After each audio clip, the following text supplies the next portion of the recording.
It's happening. Listen, before this episode starts, we just thought we'd make a little clip to let you know that anyone who doesn't know, we now have a Patreon. It is patreon.com/another one podcast. And there's like a few different tiers on there. And we can go and get where you can sign up to us.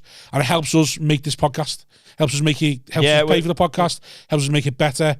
Helps us improve and put more content out. We've got big plans for things we want to do. Haven't we? Since yes, we have. We've got big plans. We have got big plans. Yes, Rob. Yes. No, we have got big plans, and without anyone signing to the Patreon, this will die. Yeah. This will go away eventually, because if we can't make it work financially, we can't keep doing it, can we? No, we can't just keep throwing fucking... No, and we've got Aftermill to buy, and that fucking costs We've got kids to pay for. Yeah. Listen, I'll be honest, if I can't provide, I'll leave. Yeah. So... And we already know. You don't want to make an orphan. We already know how it's going, don't we? So we needed to be giving us something back. Yeah, please. Because we're bleeding here. My kids are begging. My kids begging. So sign up to the Patreon, patreon.com/another one podcast. That's it. There's 3 different tiers, loads of different prices. Pick one. Help sign us. Up. You won't even notice it going out your bank. It's a couple of quid. Less than a Tesco meal deal. Or, well, maybe more than a Tesco meal deal. You'd buy a starving man a meal deal, wouldn't you? Yeah, well, I'm starving. That's what we are. Look at me. Look at him. Do you think that? Do you think this? Help. Another one. It's happening. Hello everyone, welcome to episode 98 of Another One podcast with me, Simon Wozniak, co-host Rob Thomas /Stormzy, and we're joined by a returning guest. How many is Steve? Patrick Ball, this one. 3 or 4 in it. It's 4th one, isn't it? Steve Harris, he's on my side. If you don't mind. Yeah, I'm very popular apparently. To my left, popular and also available. And the debutant. Hello. Mr. Chris Cairns. I don't like the way we sat here. I know this is your good side. I just realised two baldies on the same side. I think the baldy should be on the same side. Well, like when I walk... Steve's bald, he's just deluding himself. Yeah. Back to Turkey again, Steve. I'm going next week. I'm going next week. This is Regain this. I was bald is like it? you. Is it Regain? Yeah. How much does that cost? About 30 quid a bottle? No. It's a bit Is the prescription Regain? No, you can get it off eBay. I said it. I swear I went to Boots to get my mate some, and they said, have you got like a prescription or something? Or like you had to be. It might have been finasteride. That's what Kyle was on. Yeah. Was it? You know Kyle Legacy? Kyle Legacy's on it. He's on for that. He's brought loads of it back from Australia. Well, you can use it finasteride, but it affects your erections. Oh, I don't need him anymore. I'm married. As soon after the year. That's the problem. No, she's the hair grows back. You need it again. Oh yeah, when I went to the door before to let you in, I looked and went, fucking hell, these two look like if me and Simon got our act together at 50 odd. We've both just lost weight. Both lost weight, looking better for yourselves. And were you ever massive, Chris? I think the biggest I've been is about 18 stone. That's heavy, 17, 18. How tall are you? Steve, fucking hell, 25. 5'9", 5'10". That's the biggest I got to, 25'10". That's not bad. 5'10", 18 stone. What were you? 20 stone, 7, 5'6", 52-inch waist. That's good numbers. That's good numbers. Yeah. I lost like 3.5 stone a few years ago, and then once it was locked down, I just thought I want to get fat again because there's fuck all else to do. And I just ate ginger nuts like it was an Olympic event. So did you actually say? Like, actually think I'm not arsed. I thought there's nothing else to do, is there? There was literally nothing else to do. So you made a conscious decision to get fat not again? Not to get fat, but I just stopped like thinking, I'm not working, I'm not doing anything, can't go out, can't do fuck all. The only thing you can actually do and enjoy is either watch films and eat fucking cake. So, right. Great though, isn't it? What a great life. Yeah. Because I'm telling you, I've been on cuts where I have to live off fish and broccoli and all that, and it's the most miserable existence. Yeah. You feel miserable. You look great. You look amazing, but you feel like shit. I'm like that now. I'm trying to lose weight again because it got too big, and you're just fucking there, just angry all night. Why don't you just do my thing? I've ever sent it to you in the post, my regime.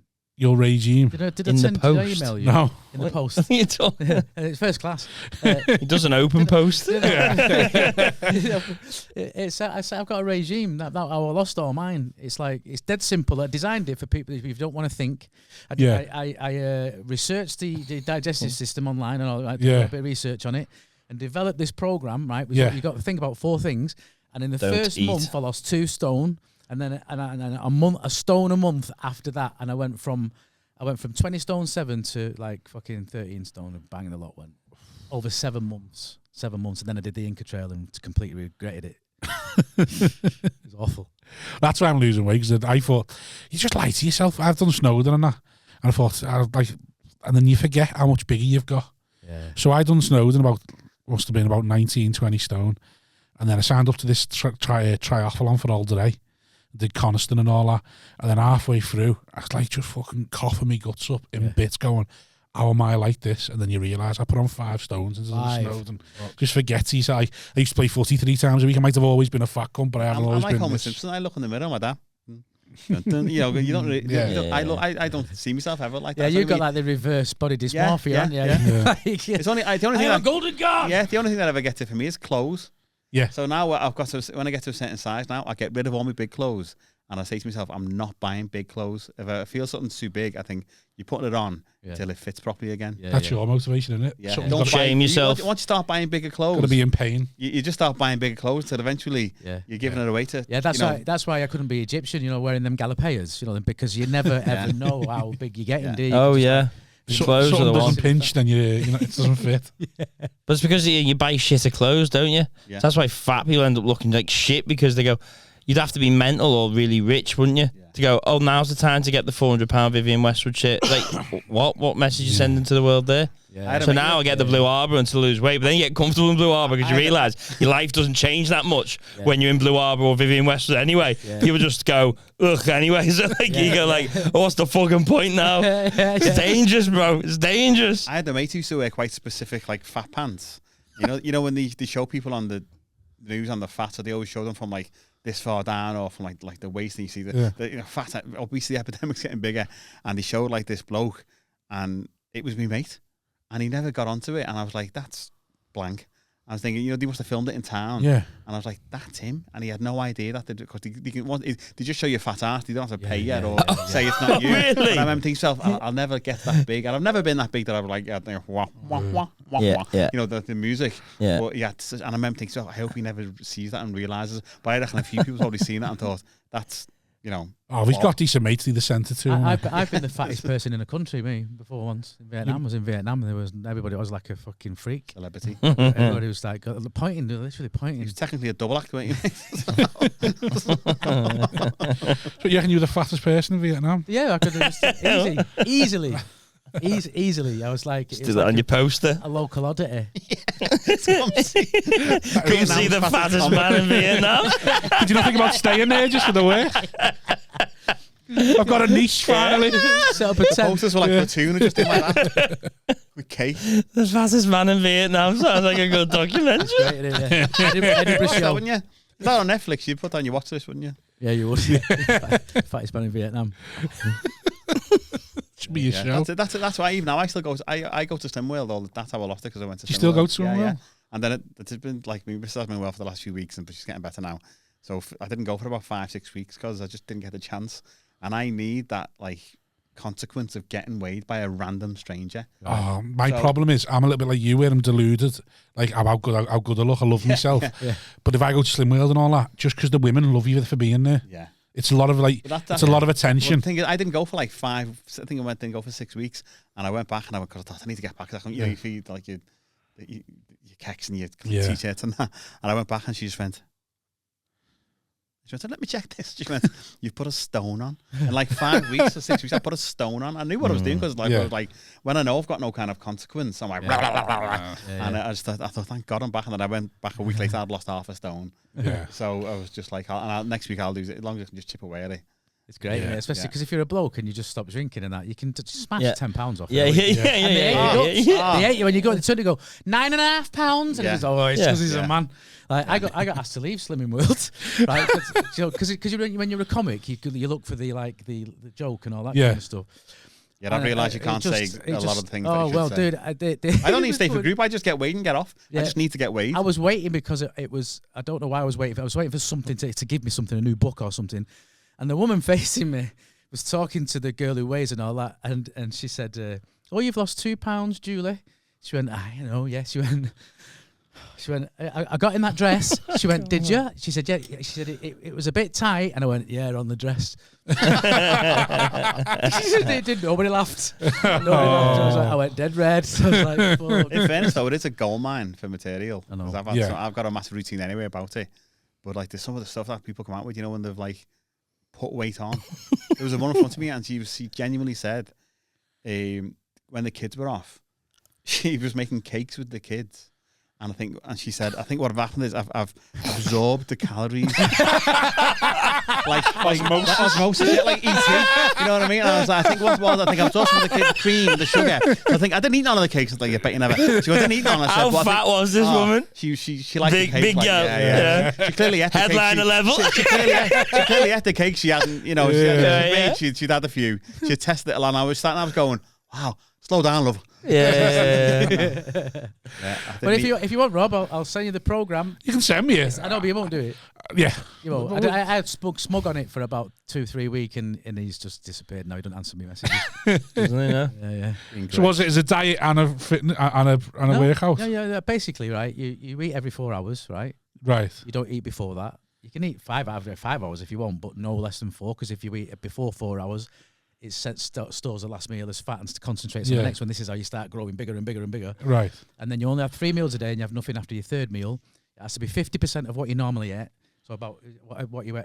It has to be nourishing. That's the problem. That's the first step. I'm deluded, so I'll be like, yeah, well, probably had loads of that. As long as you kind of can stick to it, kind of. Yeah. And then do the 4 hours in between after every meal, and then. But my exercise regime was walk away from the house for 20 minutes.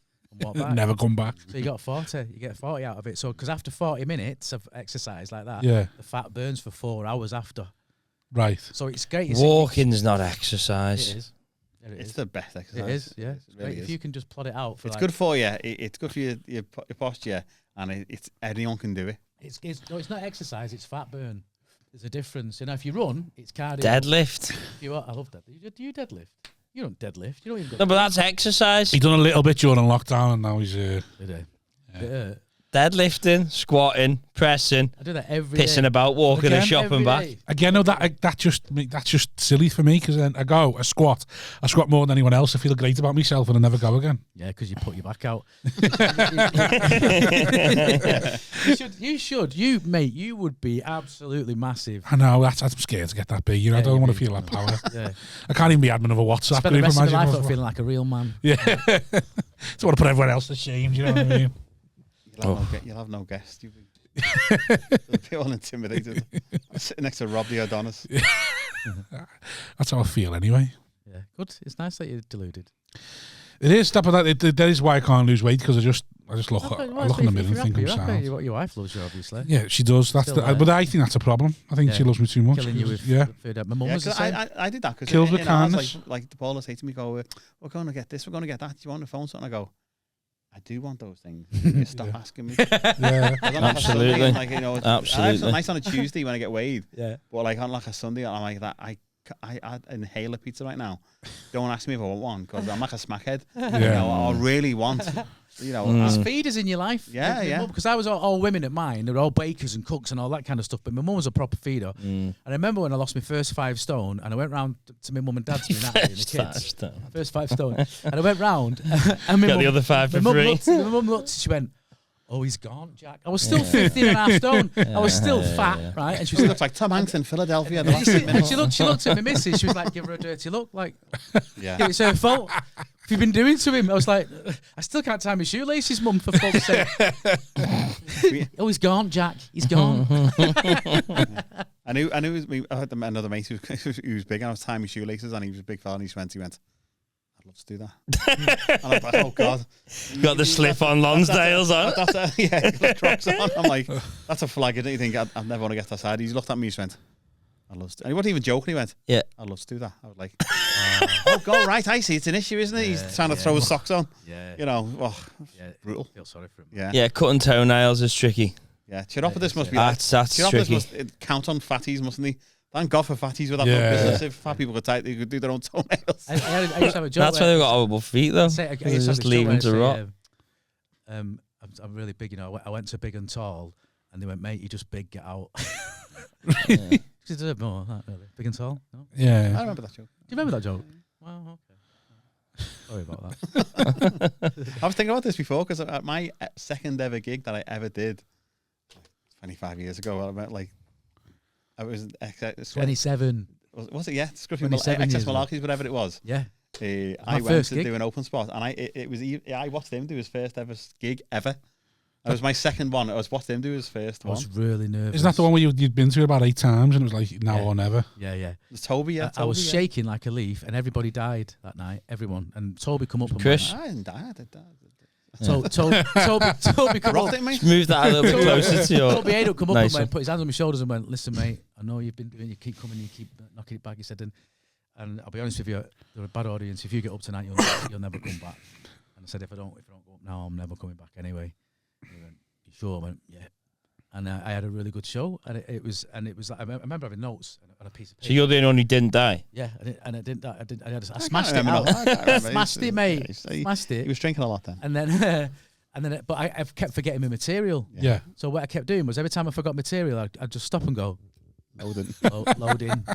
So it gave me a minute to think, and then carry on again like I was like a computer, just like grokking. At the time, I thought, oh my God, this guy's a genius doing that. Now I know better that he's just shitting himself and he's just trying to buy time. Yeah, I remember you as well. I remember that day. Yeah. Wow, nuts. Did you ever do that? Scruffy Murphy's gig. No, I've done XS Malarkey. No, I've done. I did Scruffy Murphy's. So it was an XS or? It became XS. It was Scruffy's, then XS, wasn't it? Then it's had a few places now. Hasn't it? Right. It was just always been called XS. It was really experimental. There was like always someone on with a wig doing shit. Yeah. Well, I quite quickly realised. Hold on. I don't. I'm not for this. I think I'd done it twice. I think I got like the first time there was the open spot, and you get paid 25 quid or something to do. I remember being thrilled that he gave me money. Yeah. Being like, oh my God, actual money. Yeah, and then the next time he booked me to do it, he said, Chris Cairns said he could do impressions from anyone from Star Wars. I went, what? I don't know where he got that from. But I was like, are you doing any Star Wars impressions? No. Oh. Then I had to learn 20 before I went back. I got paid for 10 minutes work more than I got paid for a full day's work that day. And that was when it changed for me. Yeah. That was when I was like, I've just worked all day and I've just got that for 10 minutes. I'm like, I'm going to do this. How much was that? It was only 45 quid. But that's what I'd earned for the day at that point. Driving a bus. He's never worked. Driving a bus for the handicapped and elderly in Warrington. We had Anderson on, and I was giving him loads because he was telling about the first time he put a gig on like 20 odd years ago in Manchester. And I said, so what were the fees? And he was like, I said, is the fees the same as your weekends now? And he's like, oh, I think some of them are more. I was like, you fucking rat. You're a rat. Who's this Alan Anderson? Yeah. Right. Explain that to me again. What did he do? Is it the gig, the fee? Because he was somehow putting his first gig on in Manchester, like as a promoter. Yeah. And it was like a Tuesday night. I remember it. Yeah. And I said, what were your fees? And he went, probably the same as what they are now. Oh. And I was like, you fucking rat. Yeah. Because like you're saying about 45 quid. Yeah. You couldn't do that now, could you? Like you'd be like, well, that was open mic as well, so it was you was on first, so you got chucked 40 odd quid. Yeah. That was it. But it was like fucking amazing. You know, it's like, I couldn't believe it. The first time I ever got paid was Frog and Bucket $5 for the bus fare. Yeah.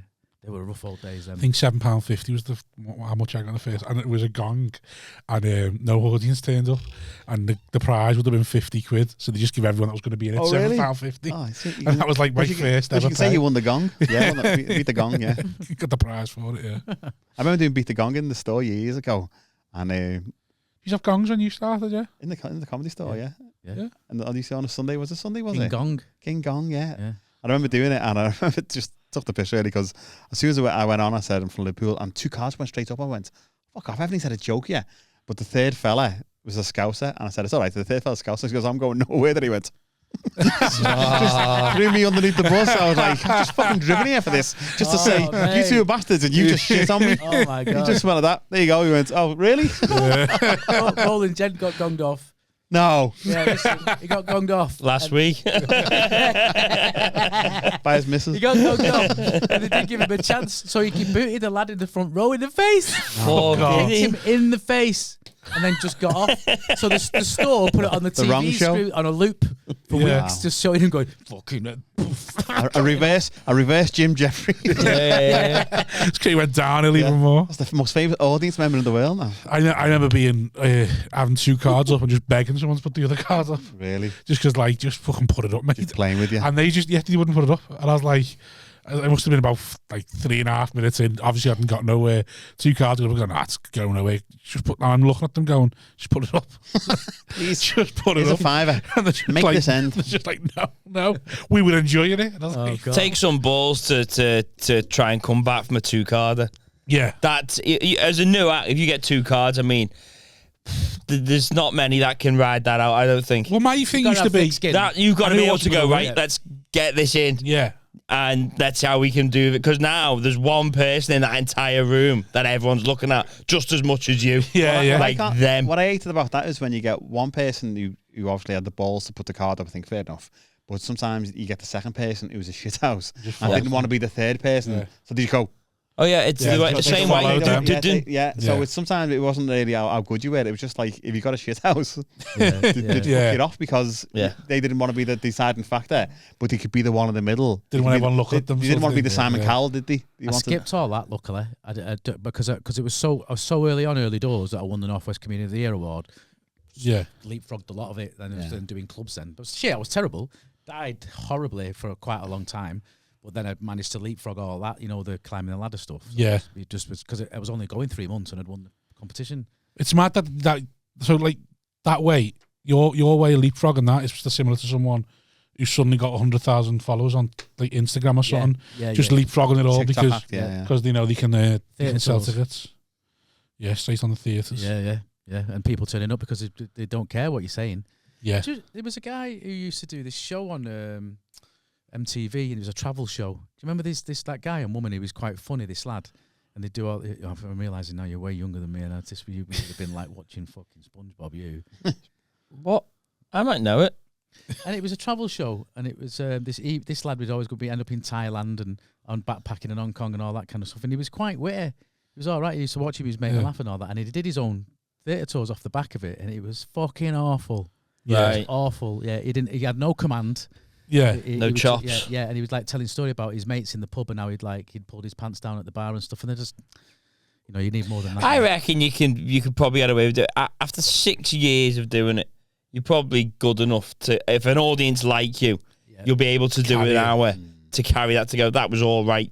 Yeah. Because once they're there, they don't really give a shit about. It's the resale on the tickets though, because like loads of them people have one big tour, and then sort of And people won't go back. Yeah, people don't go back.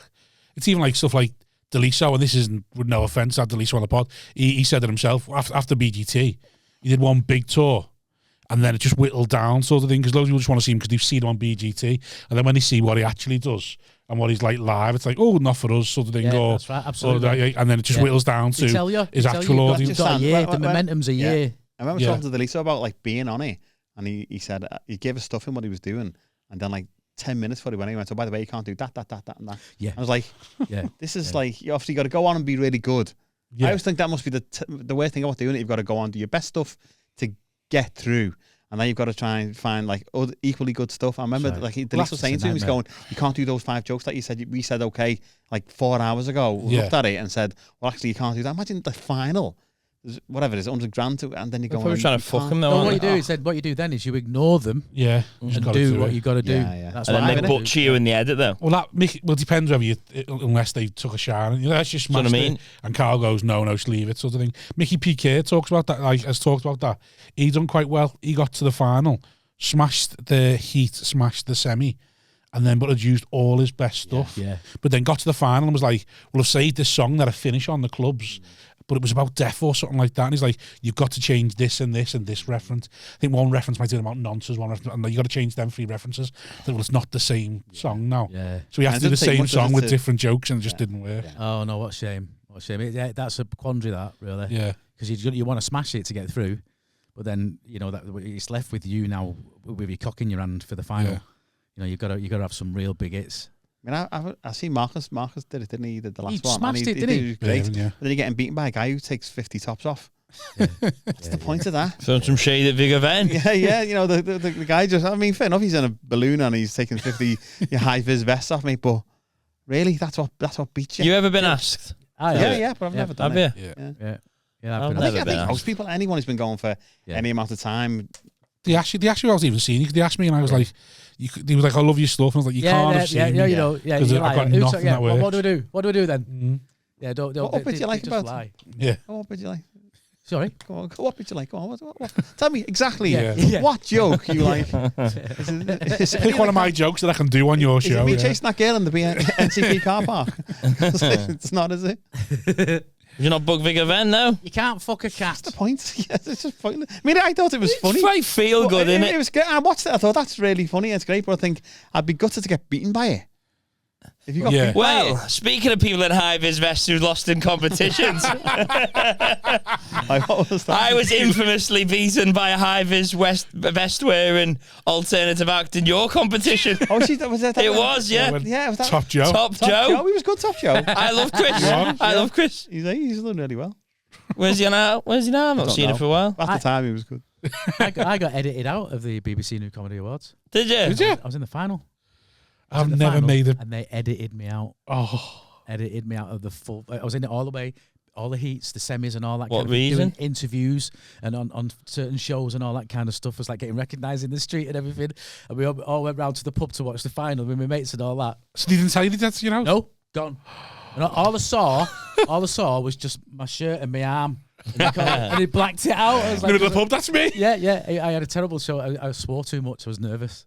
Is that what it was? Yeah. I remember doing the City Life final. Must be years ago, and it was me, like a load of others, and I absolutely stonked it. Really did really well. And we were waiting backstage, and I had no lift to get back home. I wasn't driving then. And I'm thinking, it doesn't matter, because I'm going to come somewhere here, and I'll have money to get back. And I'd riffed it right, and it was like I think Archie Kelly was in it. Someone else, Manford was in it, and we'd have to go down. And I'm standing. He goes third place. He said blah blah blah. He goes second place. Blah blah blah. And Jason turned around to me and he went, "You've won this." And I went, "I know." It's Cairns. And then he went, "Hey, gentlemen, Taxi Jason Manford." And he just turned around to me and he went, and I went, "Okay, mate." But I thought, I mean, where's he now? Yeah. But, I remember just being so gutted because doing panto, that's what he I did is. so well, right? Now. The fella after me didn't go on. The fella, I can't remember who it was. You just went, "I'm not going on." I remember me and Jason, the first time I'd ever met him, and we got on really well. We're still good mates now, and we just took the piss. We were really like using mind games on other acts, and people were terrified. But the fella after me just went, "No, not doing it. Not going really? On." Yeah. Oh, I get that a lot. I'd love that, mate. I was so made up. I was like, I've left a weight here. And to not win it, I would have been good, but to not place, I was devoed. Yeah, that's. And when everyone else is going, "You've won this." And I was going, I've spoken about this before. I had a similar one, like hilarity based competition. It wasn't as big as City Life. And literally someone like Freddie Quinn turned to me and went, "Oh, I can't believe I never placed," because he just assumed I'd won. And I went, "No, mate, yeah, same." And then he called out his name and I was like, "What the fuck?" Yeah. But then I was given 5 of the Axel lift. So I had to give 5 of the Axel lift. With every cunt who placed, I may just fucking fuming. Oh my God. The whole way back. And you know what? I'm like, I can't hide it anyway. So I'm just going, he's a cunt. He's a knobhead all the way back. You should have took all the seatbelts off and just smashed it into a bridge. Yeah, no seatbelts tonight, lads. Yeah. Except me. Freddie put the trophy on the fucking dashboard the whole way back. And I was like, I'm going to fucking smack that off your head. Fucking fuming. Jesus. They were brutal. It was at the International 2, the final. And I don't know if you remember Susan Vale. She's she's really nice, lovely girl, good, great act and all that kind of stuff. But she didn't do well on the night, right? And the cameraman, the fucking arsehole, started going to sleep, like going down, because she's so low key in her act and all that, and then it come back up like that. So it was really cruel. Oh. He's doing it on purpose. Yeah. Oh, that's So she was like, because he wasn't doing anything, he wasn't getting any reaction from the audience and all that, but she was just motoring on. But she's so like reserved and low key and everything. It was quite a little performance like this, a quite massive performance and everything like that. And the camera just that's cruel. That is, and then start back up like, and it is cruel, isn't it? That's really not being a little bit of a perv, but I think he's falling asleep, pretending to fall asleep. There you go. Why'd you got his hands down his pants? Hello, Susan. Say something else. When you started, was there any idea of career trajectory or anything like that? Did you go in with any sort of plan? No. Any career plan? My plan, and I've said this before, was to not have a job. Yeah. That was all I wanted, was just to think. Because I used to remember like they were going to like when the Raw Ride used to be in, like the Everyman, and then it was in like the Lyceum and stuff. I remember watching them and like watching people going, they do this every week. I remember you could do it for a living, sort of thing. Well, all I wanted to do, because I've only ever had like rubbish jobs. I thought I don't even need that much money to replace what I'm earning. So how old were you when you went? That's a stand-up all you ever did. I must have been. So I started when I was must have been like 24, 25. And by the time I was like, I remember when I bought my first house, I was 30, and I was 30, yeah. So 30. I probably could. I used to work in Forbidden Planet. I probably still could have left sooner. But I really liked working in Forbidden Planet, and it was just dead easy. And he was dead Sam with me. Like if I said, because I remember getting doing a gig in the Belfast Empire, and they phoned me on the day and said, "Can you come do this?" And I went, "I don't know, can I?" And I said to my boss, "Listen, I need to go now." It was like 11 o'clock. I went, "You've got your flight now," and I went, "Yeah, go ahead." And he let me go. And then the next day, he knew I wouldn't be there, and so it was great. And then, but I remember like being quite sad leaving my job. But I remember just thinking, if I can just do enough to not work and have a real, because I'm not really good at anything else. I'm not that great at this really, but I know I'm a jobber. But I knew I was good enough to, like, if I got to the point that I'd be good enough to just not have a job, because I only ever had shit, just doing security and just doing shop work and just any buildings type stuff, and you're just labouring. I thought if I can just do it, and that's why I'm kind of like, I'm quite happy. I've always been happy anyway. Like, but all these people go, "Oh, I want to do this and I want to do that," and I think I see these comedians are just really hungry, and I think I'm good for them. But I thought it must be devastating. No, fuck them, Chris. Fuck them hungry comedians. Yeah, but not good for them. Yeah, but I just think it looks exhausting to be that fucking to have that drive. Yeah. And now I never get. People go, people say, why do you go and do this, and why do you go that? I go, why do you do this on the telly? I go, I'll just BBC. Barbara down the road just asked me to go. When I was in my band, people used to say to me all the time, why don't you put it in the charts? Yeah. Like, yeah. Never thought of that. Yeah. So how long have you done Laugh House then?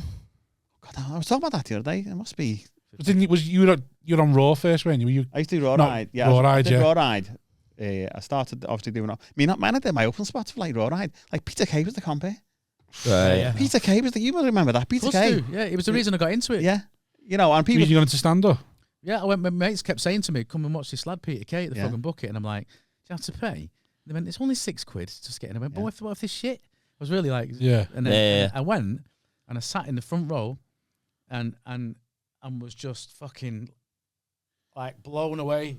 Like I was like, he was talking about this fucking. He was talking about my life and funny and the fucking roller coaster pop and I was crying, laughing, and halfway through, I stood up to my mate was sat there, Bill, and I went, "I'm doing this," and then left. And then 3 months later, I'd fucking won the thing.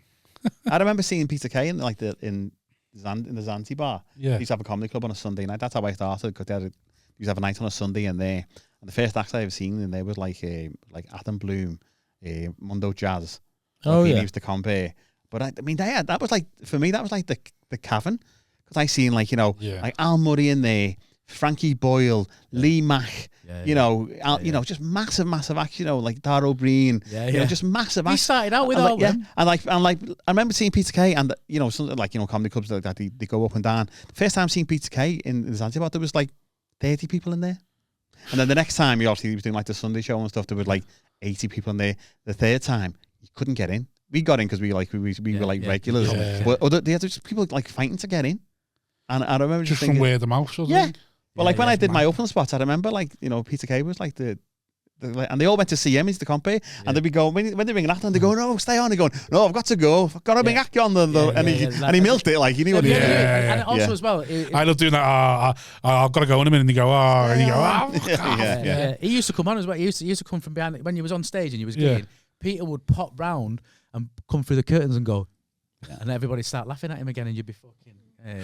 Yeah. I used to watch him, wrapping the wire around the mic. Yes. I've heard that. Yeah. I was standing there going, I've done 6 gigs, mate. You're going to make me stand there like a knobhead unraveling this. So the first 20 seconds, I look like some kind of, charity act. Who's going, did anyone ever call him on that? I don't think they did. No. I remember just thinking to yourself, how good do you need to be to make the open spot look like a twat? Yeah. When you started, did you find it like supportive at all, or was it just a bit? Yeah, from a lot of people. I met people like yourself and you sort of some like people, you rally behind each other and everything like that. Yeah. But also as well, there's a lot of bitching, as you know. Yeah. You know. I remember going to the Lyceum and used to have like a Tuesday or a Wednesday, and I won't name the acts who are known quite well now.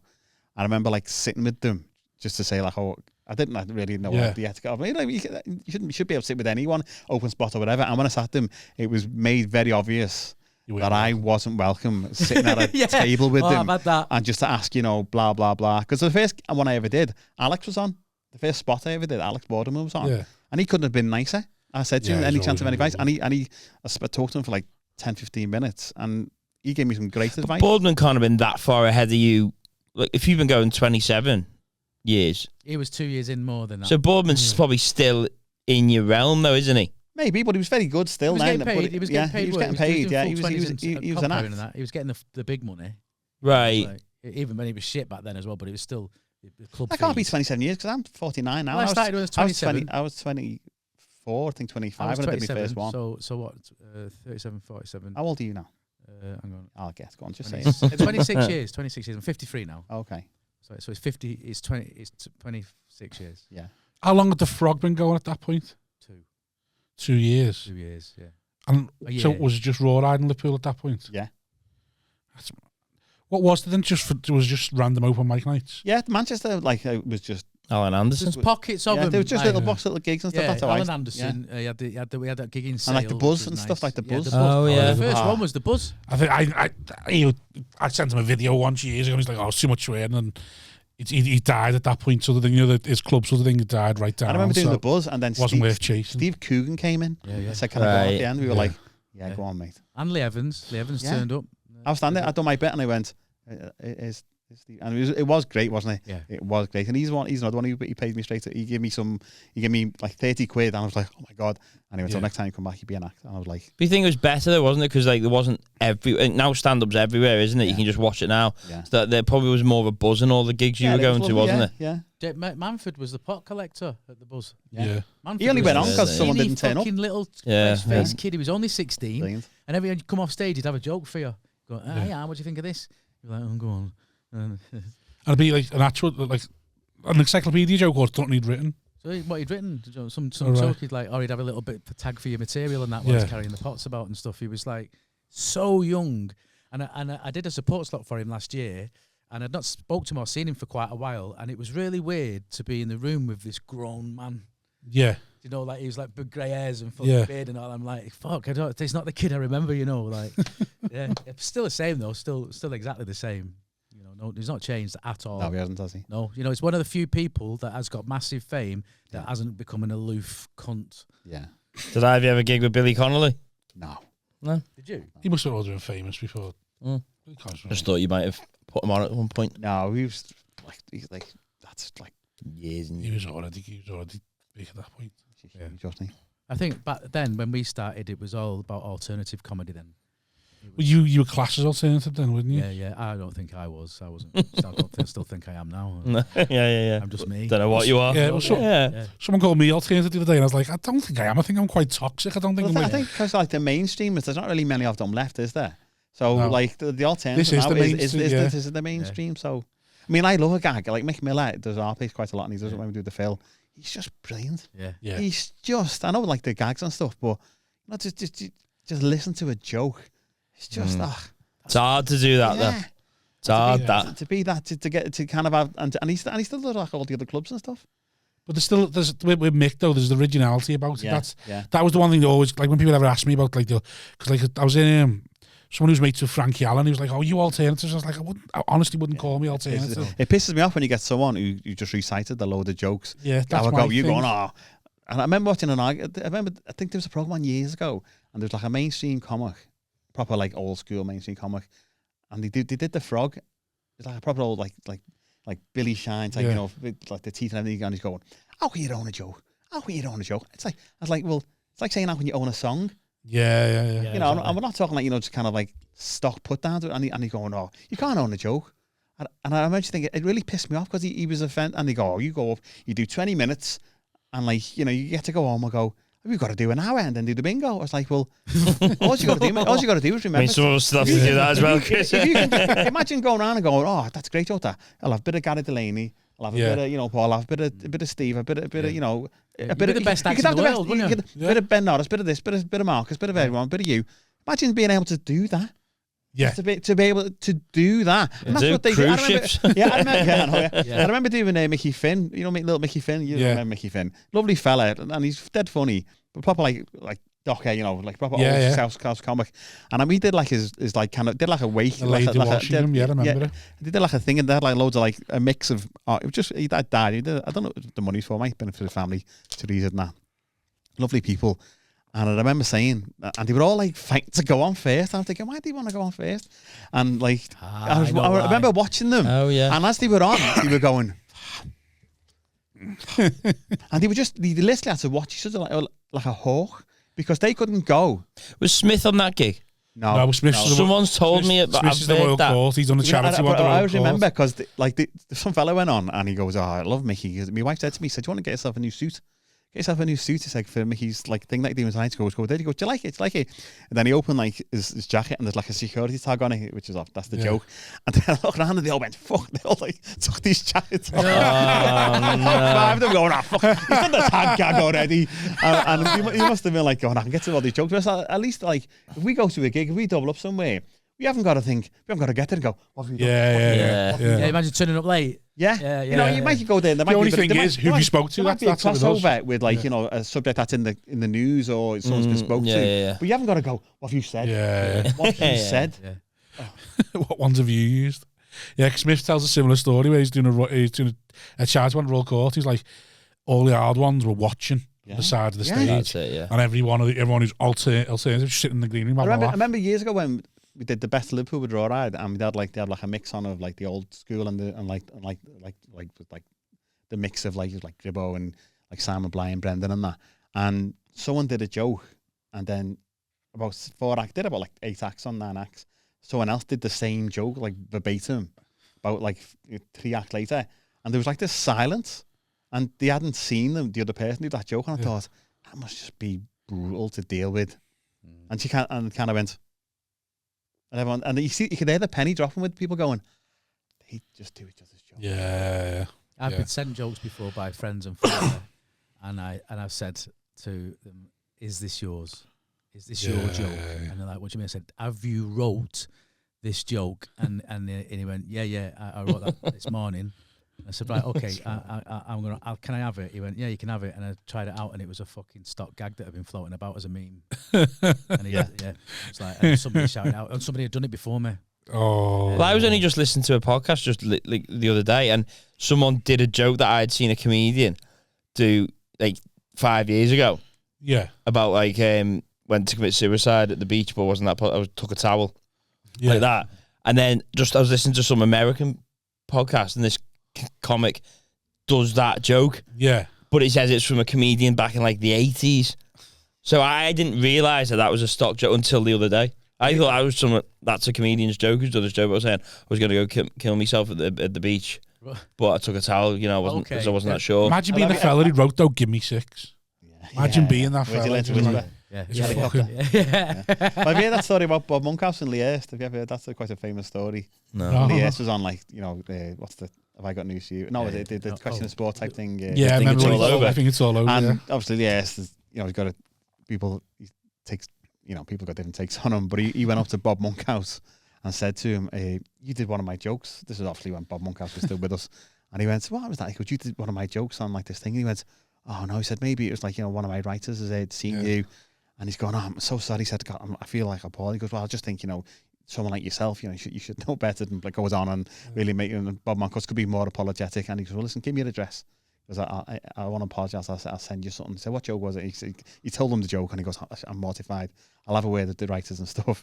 So he a week later get this like tape in the post, and it's like Bob Monkhouse in like 1962, the Royal Variety Performance, doing that joke. Oh God! And he must have been like, "Oh, you know." So the last person you want to maybe say to is Bob Monkhouse. But imagine you going, "What's on this?" That's great. Bob Monkhouse selling me. That's fabulous. Nice. The Glory Hole Mills too. Yeah. No, but and he went, and he must have gone, "I know exactly that. I wrote it, or one of my people wrote it." and you've got to set the It's tape going to up. happen. James Corden did it with the Ricky Gervais joke. Oh yeah. Yeah. Oh, that was brutal, wasn't Yeah, it? but the writers that like They you said, set him up for that because they Yeah. they fucking hate him, don't they? So yeah, because if you got a team of writers, you won't know what the fuck's you're saying. especially when you're a presenter, you're not really a comic. Yeah, the thing with yeah, James Corden was like, he's not really a comic, is he? No. So you can't really have a go. He gets given Well, he monologues. gets described as a comedian by Yeah. everybody like this. A comedian James Corden. It makes me fucking bristle. That comedian James Corden is not Yeah. a comedian at all. That's the thing now, is that people like comedy actors get called comedians. Yeah. And you're like, not really. Stick them on a Friday at Laughter House. Let's see how they fucking do there. He was saying like someone had booked some kind of TikTok comedian. I don't know where it was, but they were saying they were struggling, and in the end they got like the phone out and goes, "What? Do you remember this one?" Shut up. I remember this video. Yeah, he goes, "Look at this one," and he's showing the audience of like 200-300 people going. Okay. Because they got a bit of TikTok fame, and like they're good for 30 seconds or a minute of a joke, but they can't go on and do half an hour or like their own show or just do 20 minutes in a good club. You got no gaze. You Yeah. got no gaze at all. Cause not, like I say, they've not done the work. So they're not like, No, you've got to. I always say to newer comics, you've just got to die a lot. You've got to die a lot, Yeah. and just then get. I get good at remember dying. when I started, and I did like 2-3 gigs in the first year. The second, I did one. Then 6 months later, I did the second one, and then the third one I did again in Zanzibar. So I did like 3 in a year, and then I did about 10, and I just ripped them all. And I was thinking, oh my god, this is a piece of piss. I'm like a comic. And then I remember going to the Lescar with like a mate took me down and he said, "Do you want to? Can I do 10 minutes?" And he just said, "Yeah, go ahead." And Christ Almighty, I think he was on. Ahmed Jalili, right, was on, right? Yeah, and I said, Bob Monkhouse said, "That's my gig. That's my gig." And I remember just like dying. And I remember just thinking, I remember my God, I remember like me teeth just like you sit and I was going, "What are you doing, brain? I really need to piss." And then my brain decided to tell me that I can't remember any of the stuff you have got, and then your mouth doesn't work. I remember just going, and I remember just thinking, I can't talk. Yeah. I remember like it was like astral projecting. I mean, my mind going, this is death. Yeah. This is what a death is. I ended up doing material that I hadn't wrote a punchline to, so it's just words. Yeah. Just scrambling for anything. Yeah. How about that? Yeah. I remember walking away going, fucking that's broken never biscuits. happening again. Yeah. I remember thinking, I think that's the worst, but the best thing that could have happened to me, because I'd done like 10 and they were all like great, and I was thinking, but that's what can happen. You're only one gag away from that happening again. Absolutely, yeah. There, but for the grace of God, go I. Yeah. I remember I died so badly at the Glee Club in Birmingham when I first started out. When it's just I rang off the curb.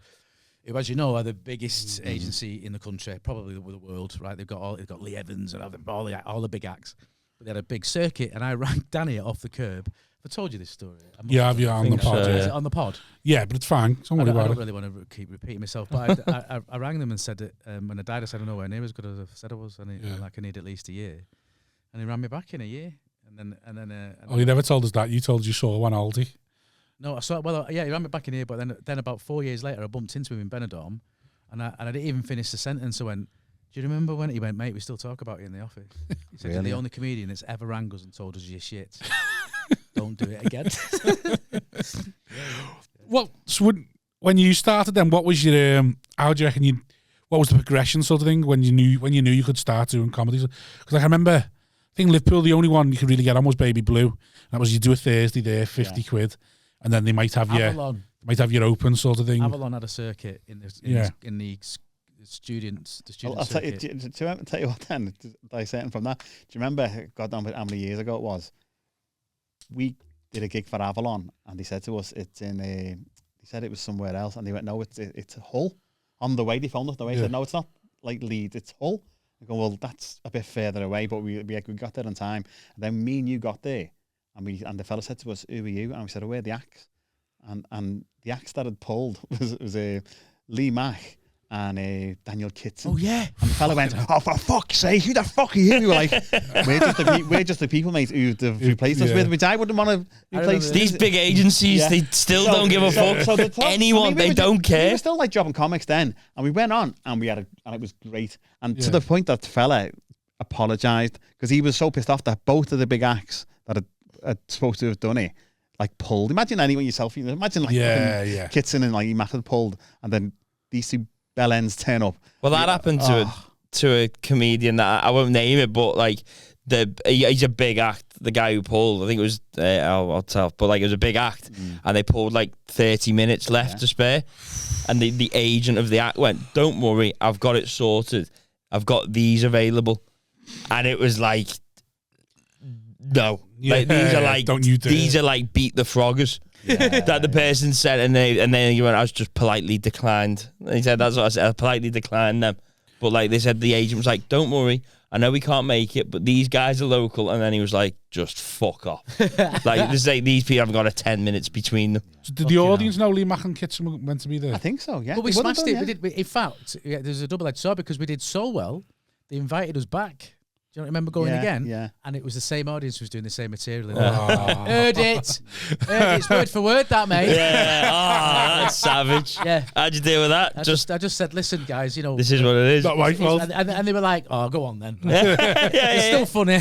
I remember doing Alexander years ago, and there was a woman in the audience who'd seen me, and maybe you had to do 40 minutes at the end. And that's right. For what's her name, Mr. Blass. Yeah. And she timed you. Maureen, was it Maureen? Was it? She just left. Pauline. And she timed, but I remember hearing she timed you, and if you owed her 3 minutes, she'd owed it against you. Owe me 2 minutes. I turned up late once, and she said, "You still owe me 4 minutes." Yeah. But I remember doing it, and she said, "I seen you last week in Liverpool," and I thought, and I'd done 20 minutes there, and I said, "But I've just done 40 minutes there." She goes, "Well, I did half of it." I go, "Well, yeah. That's how things work." Someone commented on the YouTube video of mine once going, "I saw this act in Liverpool and I saw it in Bolton, and it was the same. It was the same both times." I was like, "I mean, you saw me a month apart. How's that my fault?" Some people think that we come up with a new 20, 30 minutes every make it up as you go along. On stage. And he compliment, if anything. He put "that's bad for a comic," and I thought, "You cheeky cunt! How the fuck you haven't got a clue when you tell me?" Yeah. You know, you feel like I wasn't first time, but I think I must have only been in like 5 or 6 years in or something.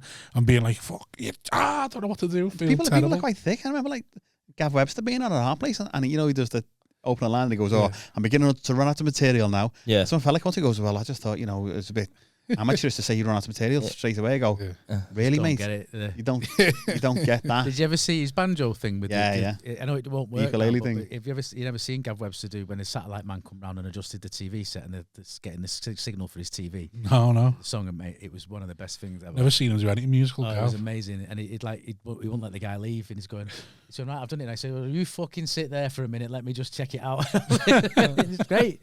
Did you ever see that? Yeah. I remember about his ukulele and stuff. That's right. Yeah, he was ukulele. That was it. Yeah, he was dead good. Yeah, really, really funny. Like, and there's another guy that used to do a story about monsters under the bed. Do you remember him? And he would play the guitar, and he's telling his children a bedtime story. But he said, "Don't worry, we go to sleep because there's monsters under the bed." Like, it wasn't Howard, was it? Howard. Yeah. Howard Reid. Howard Reid, yeah. Have you ever seen Howard Reid? Yeah. I give him. But he made a kid's book out of that, didn't he? He did. Yeah. There's a lot of kids' TV stuff now. He did that Rabbit Rabbits. It's totally not a kid show. He does the Rabbit Rabbits, doesn't he? The game. He got an Emmy or something. Yeah. I done Last Laugh with him the other month. Yeah, he's a lovely. And he was saying, I've been doing loads of kid shows. I haven't done that show. I missed the crap hots, me, because there was one guy. I don't know if you remember him. He used to come on stage dressed as a giant lobster, right? And he'd be doing all like giving it all that. Yeah, giving it all that. Pinching jokes. And then he'd just go, and then he'd go gum gum gum gum, and then it'd start unzipping the lobster suit, and fucking Freddie Mercury popped out of it. Do you remember him? No. Yeah, and he's sure like, that happens to you? "Buddy, here I am," strapping him down, all that and everything. And wow, really? Yeah. Phil Summit or other, someone will let us know what it is. He was great, him. Yeah, but I missed them. Because when back at the Frog, back in the early days, it was only people with mental illness that got up on stage at the Frog.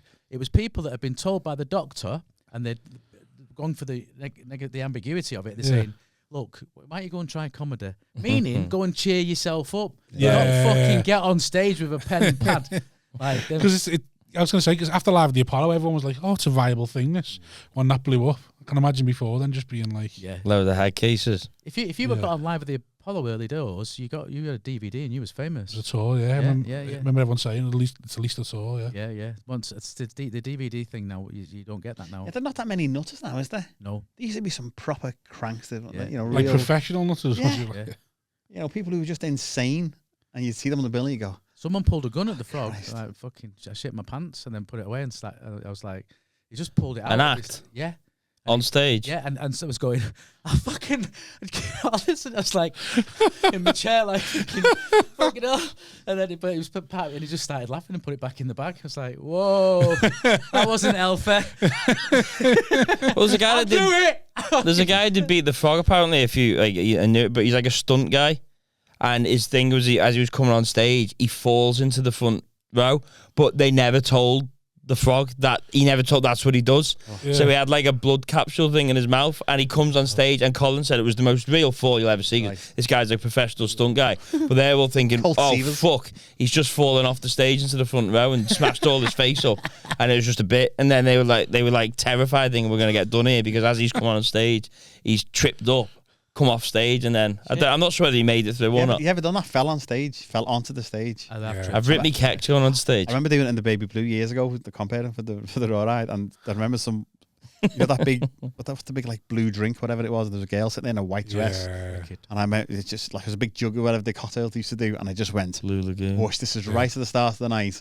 And I remember seeing in the corner, she was sobbing. She goes, "This is the worst day of my life." Like a kid who's been told off. Oh man, I was like, "You can't get changed, love." But I remember just being. It's a terrible habit, me. I'd do it now still, of holding the bottom of the mic and clicking the fucking lead out. It just falls to the floor, just left with the mic in your hand. I did it last week. Have you ever had a shock? You ever had a belt off the mic? No. Yeah, I have. Yeah, I've had a few of them. I thought someone threw something at me once. I was going to kick off. Has anyone ever threw something at you? What? Anyone ever throw something at you? Yes. Yeah, I've had a few of them. I had a fucking empty Jim Beam bras bottle. and panties. Just check this, right? I did a joke about the Queen Mother. It was years and years and years ago. It was probably deserved it, to be honest with you. And then I just seen this, and I just fucking moved like that, and it went, poof, hit me in the chest, and flew to the side. I went, right, you can fuck off, and put the mic back in and just got away. And it was all kicking off. It was like fucking, it got really rowdy. And then this woman came up to me, and she said, "Listen, I'm really sorry." He said, Kev's really sorry about throwing that bottle out. He said, yeah, you can have this. And gave me a fucking melted cream egg with a big thumbprint in it. That was like, how'd you eat yours? Cheers.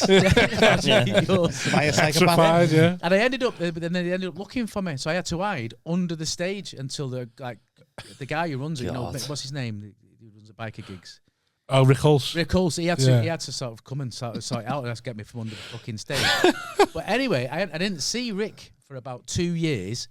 And I bumped into him at the Frog, and he went, "Oh, fucking hell, Steve, I've been looking to tell you."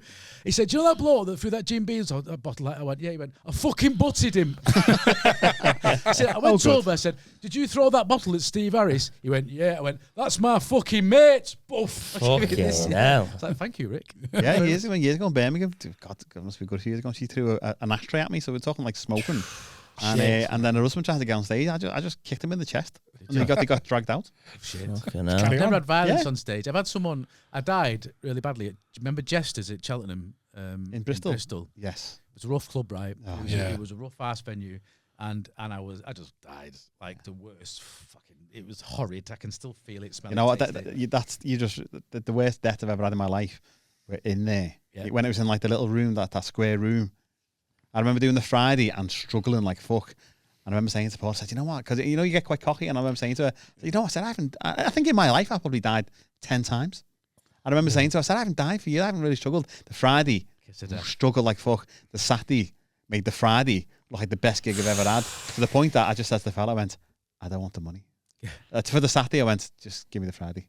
It was so bad. Jeez. Wow. She fucking hated me. Yeah, me too. My God. I remember because Matt Reed was comparing, I love Matt, but he's on pitch. And I remember he walked off and he just went, "Well, that happened." I remember walking off going, I probably would have done the same. Like, well, I remember just being gutted.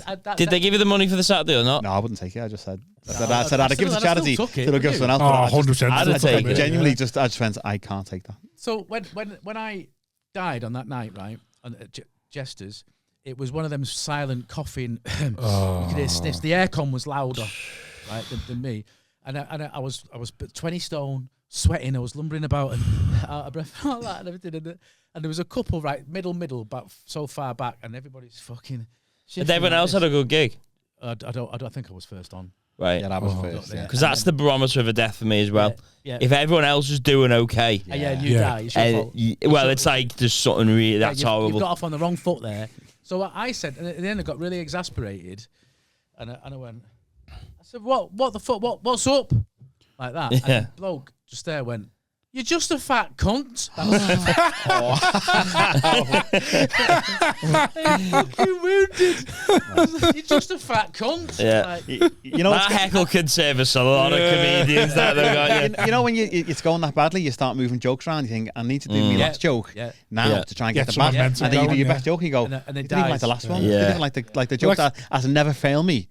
And you're like, and I was like, I remember saying that's my best joke, and you're not going to like the rest because that was it. I did that to save myself. If I pull out, you Like can't Steve fuck said, a cat. I'm in big trouble. Scrambling, I start to do ideas that I've had in my head. Yeah. I was like, I'll just try that. Yeah. Just Nothing else is working. Maybe it's me. Maybe the way I'm delivering it, I'll get excited about this new bit. What would you attribute that death to then, or would you? I was still new.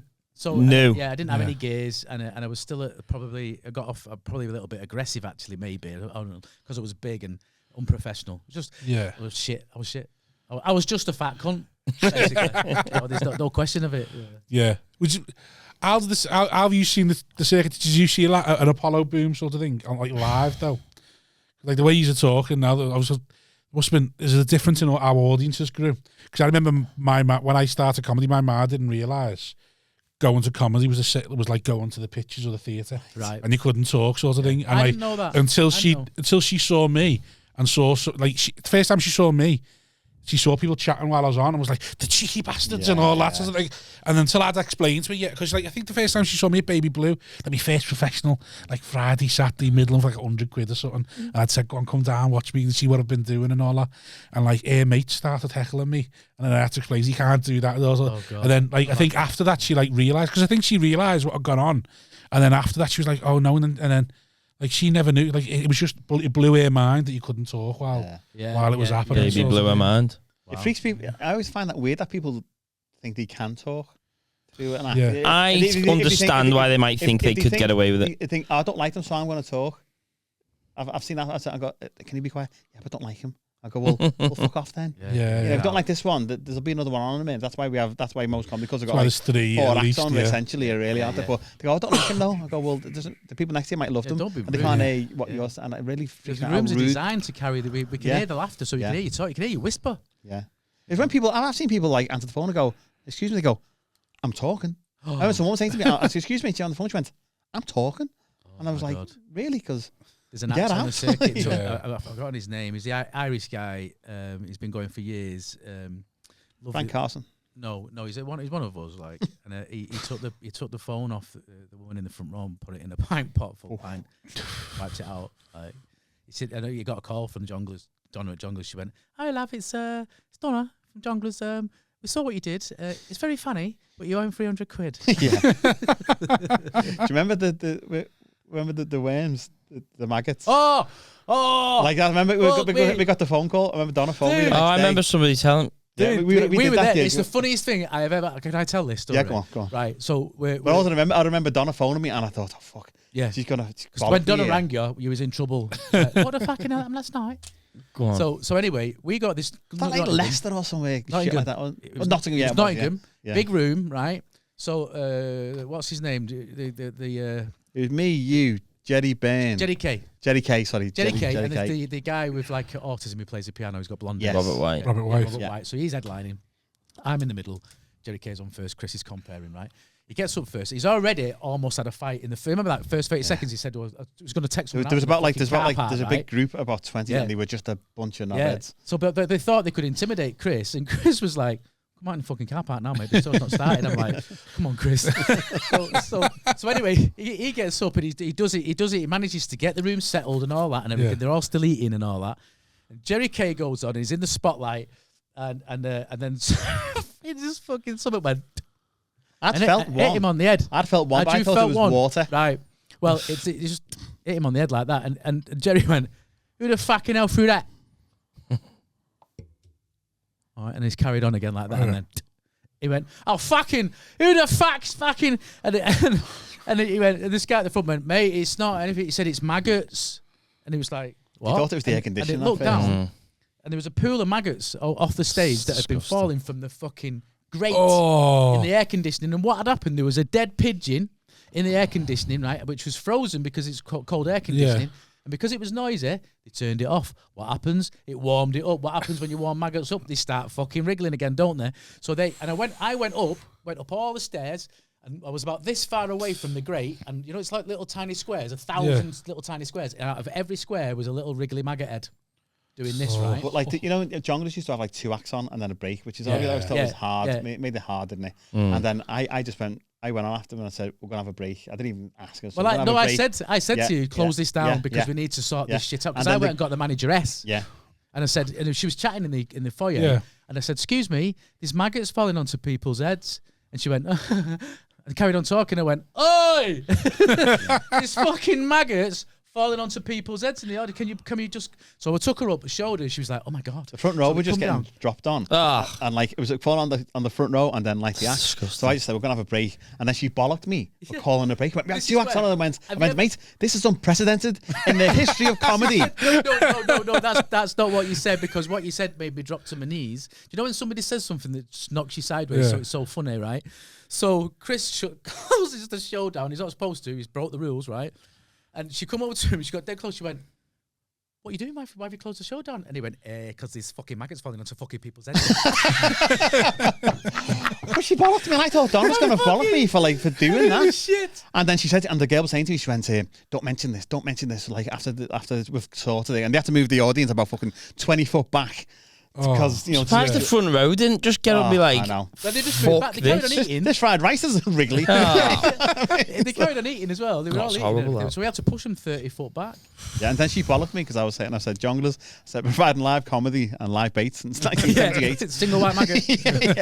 But she went, you can't make jokes about it. I was like, how can you not mention it again? Every fucking newspaper in the land rang my phone. Yeah. Really? Yeah. It was on the news, wasn't it? I used Steve Harris. I believe he was on it. I said, no, it was a mistake. That was a printing error. I weren't there. And I did this, and the cunt still owed me $9,500. and then I didn't get any of it. They were like, so I was covered their ass, and then still didn't get paid. And how much they owed you after that? Well, I managed to get it down to the ended up paying me $1,800, but I said goodbye to that. Yeah. Saw that. That was funny, that, mate. Just fucking maggots falling onto fucking people's heads. Yeah. She's going, why are you doing that? Because I always remember when we went to the green room and there was nothing there, not even like a bottle of water. Not like with J-Lo where you have one like, cracks of lamb. A little bit of water. Yeah, and she went and she said, so can we have some water? And I told there's vouchers there. I'll come get them for you. He said, I'll get them later. And I went, can you get some now? Before we go on, Yeah, can we have some moisture before we go on stage? I said, because I don't think you've ever done this. I said, but you want to have a drink before you go on, and maybe when you come off, I said, we don't want moe. Can we just have water? It's a basic human right. And she was like, and she was right, Mardy coward. She jumped at waitress, wasn't she, really? Because they got rid of all the good show managers and they just made whoever was the best glassy, like the show manager. Then if the venue don't respect the performers, the audience aren't going to respect I think it's very disrespect. A lot of the audience don't respect comedians, especially club comics they don't know. Certain places that you don't really respect. You're secondary. Yeah, you are as a performer. It's like you don't need it. You should be able to deal with that fruit machine and all that. Go on, crack on. Yeah, like what do you mean you're light? Why did he? Talent, mate. Why do they need to see you? What do you mean an amp? Yeah. You can't just fucking get on with it. I've turned up to gigs like that. There's no mic and there's a table of octogenarians and you're in the middle of the room. Have fun. Yeah. It revolves. Right. Yeah. And you just got to do jokes slowly. They're a bit deaf. People don't respect it. Yeah, I remember walking away from a gig once. I was running. It was like brand new. Like someone asked me to put it on. And like I say, there was only about 4 people there, and I was like, we're going to put it down, aren't we? And he's like, no. And he come and get the manager of the bar come and give this dead condescending speech to all the comedians about how all the best comics started like this. And he started naming names. He was like, people aren't going to give a fuck. Like Bob Monkhouse, legend, but like he's talking to a group of 18-year-olds, 20-year-olds. And he's like, this is where these all start. And don't be worrying about the 4 people in the gig, and they're going, these aren't asked about you, mate. No one here has come to this bar because you've asked for this gig on and made me a cunt and I'm trying to make us go through with it. I remember doing go to those shows and you think this isn't going to happen, and they go, all right, we'll do it, and they get like barmaids in from the other bar and him. Yeah, well, go on then. Yeah. They don't want to pay you to do nothing. They'd rather just stand there, make you dance like a monkey. Yeah. I've walked just away to get your money. Because they know they've got to pay you still. It's like, well, I want something for it. Yeah. I've had that quite a few times. That actually. I had that happen to me on the motorway. So on one brewery gig, where they were just at all this brew after was one audience member and they waited an hour till after the show time and then they went, fine, you can. So he rings me on that motorway, the promoter, and I'm going, and they're going, right, there's no one here. there was 2 guys that were here we were going to start with, but they left and they've not come back. So there's no one here, and they've said to them, like, we can't do this. And they said, right, well, we're keeping it going. So the men start at 8 o'clock, got like 8:30, rings me. So I just pull up on the side of the 62, waiting. Because he says, if one person comes, they're making us do the show. Oh, so therefore, you have to come and you'll have to do the 20 at the end. Or you can wait, turn around now, and you won't get the money. So I was like, well, I'll just wait on the hard shoulder and see what happens. And they rang me in like 10 to 9, and they went, yeah, they're pulling the show. There's not one person here. You get the full fee. Wow. So I was like, but if I'd have turned around and gone home, and they'd have needed me, then they would have, well, you couldn't get it. So I just had to wait on the hard shoulder for it. But the brewery just needed one, and they were waiting for an hour. An hour to try and get one person to come in, and fortunately, not one did. It's just spite, that. Yeah, that is it's just bad, spite. that, isn't it? Yeah, I've had it. Like industry standard, what is it, like half an hour before there's no audience will pull it and you get your money? Well, you see rules, is it? No, but like they were meant to be etiquette, wasn't it? 2 weeks before, or like 2 weeks before, fine.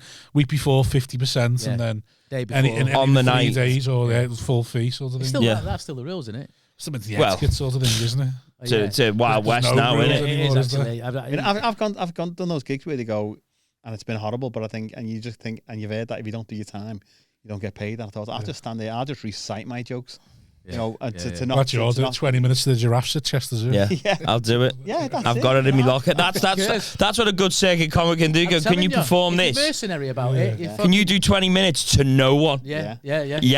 I can do that now. I did one yonks ago for like Subway. It was all the Subways, and it was in like the conference centre in the Echo Arena, well, whatever it's called now. And I said to the woman, I went, so what is it? She went, we've got like the MD, he's going to go, the boss is going to do like the presentation, which is like 20 minutes, and then we've got to talk about like all the money in the jars goes to like heart disease. I was going to talk about heart disease, so there's big slides for that, people like that.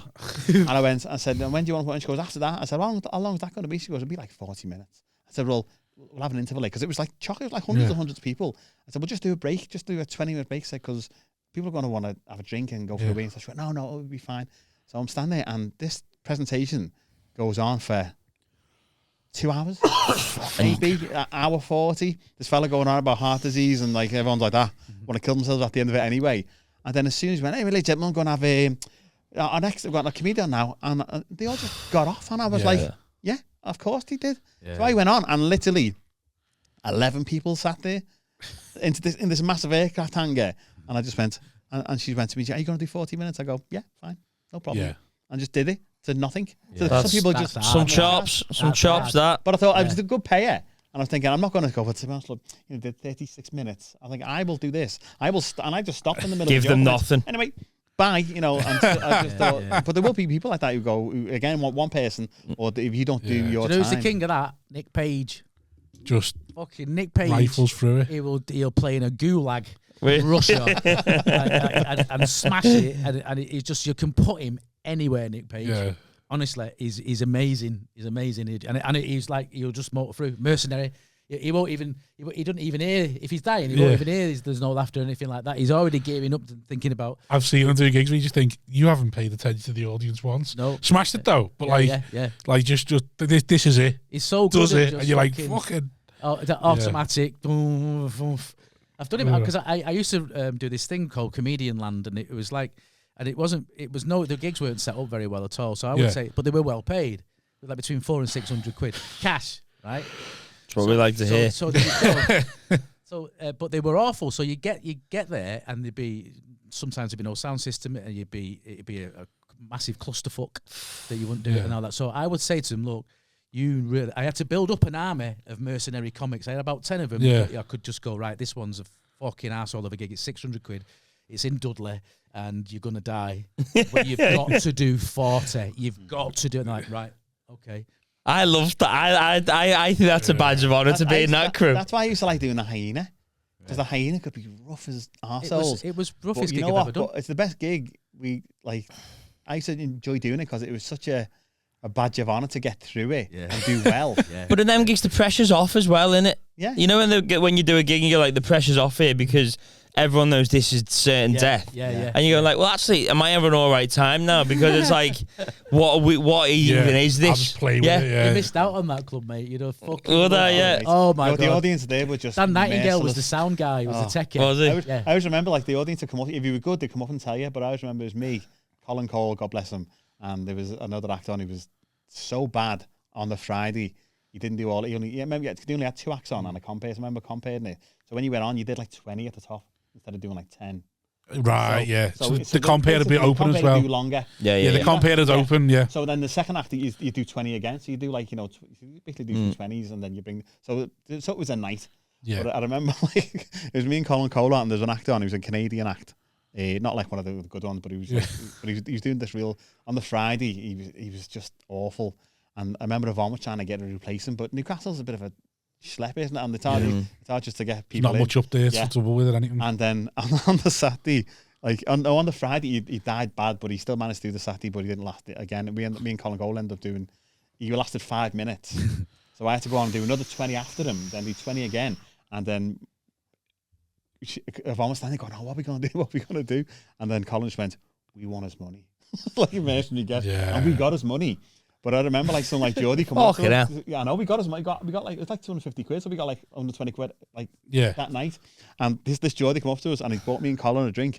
So say you're like the actor who died. And he goes, oh man, you were great, mate. You were fucking stand. Mate, you're fucking brilliant. And he just went, why are you still here, man? And you could just see it's like Ralph Wiggum, you could just see the moment his heartbreak. He went, why? And he was right. Why are you still here? Yeah, why would you still be here? And he died gloriously, and he stood there having a drink with us. I remember thinking, it was just. But that is someone who's done the circuit in Canada. Travelled 18 hours to go and die somewhere else. And they've got to do 40. 3 hours to Newcastle to die. He was doing jokes about going, what it's like when you go to Nick, and they're going, no, mate, we don't because we live here. Yeah. And that's like some like when province you see in Canada. Southern comics up and go, what the tube's like? You're like, I don't care, no.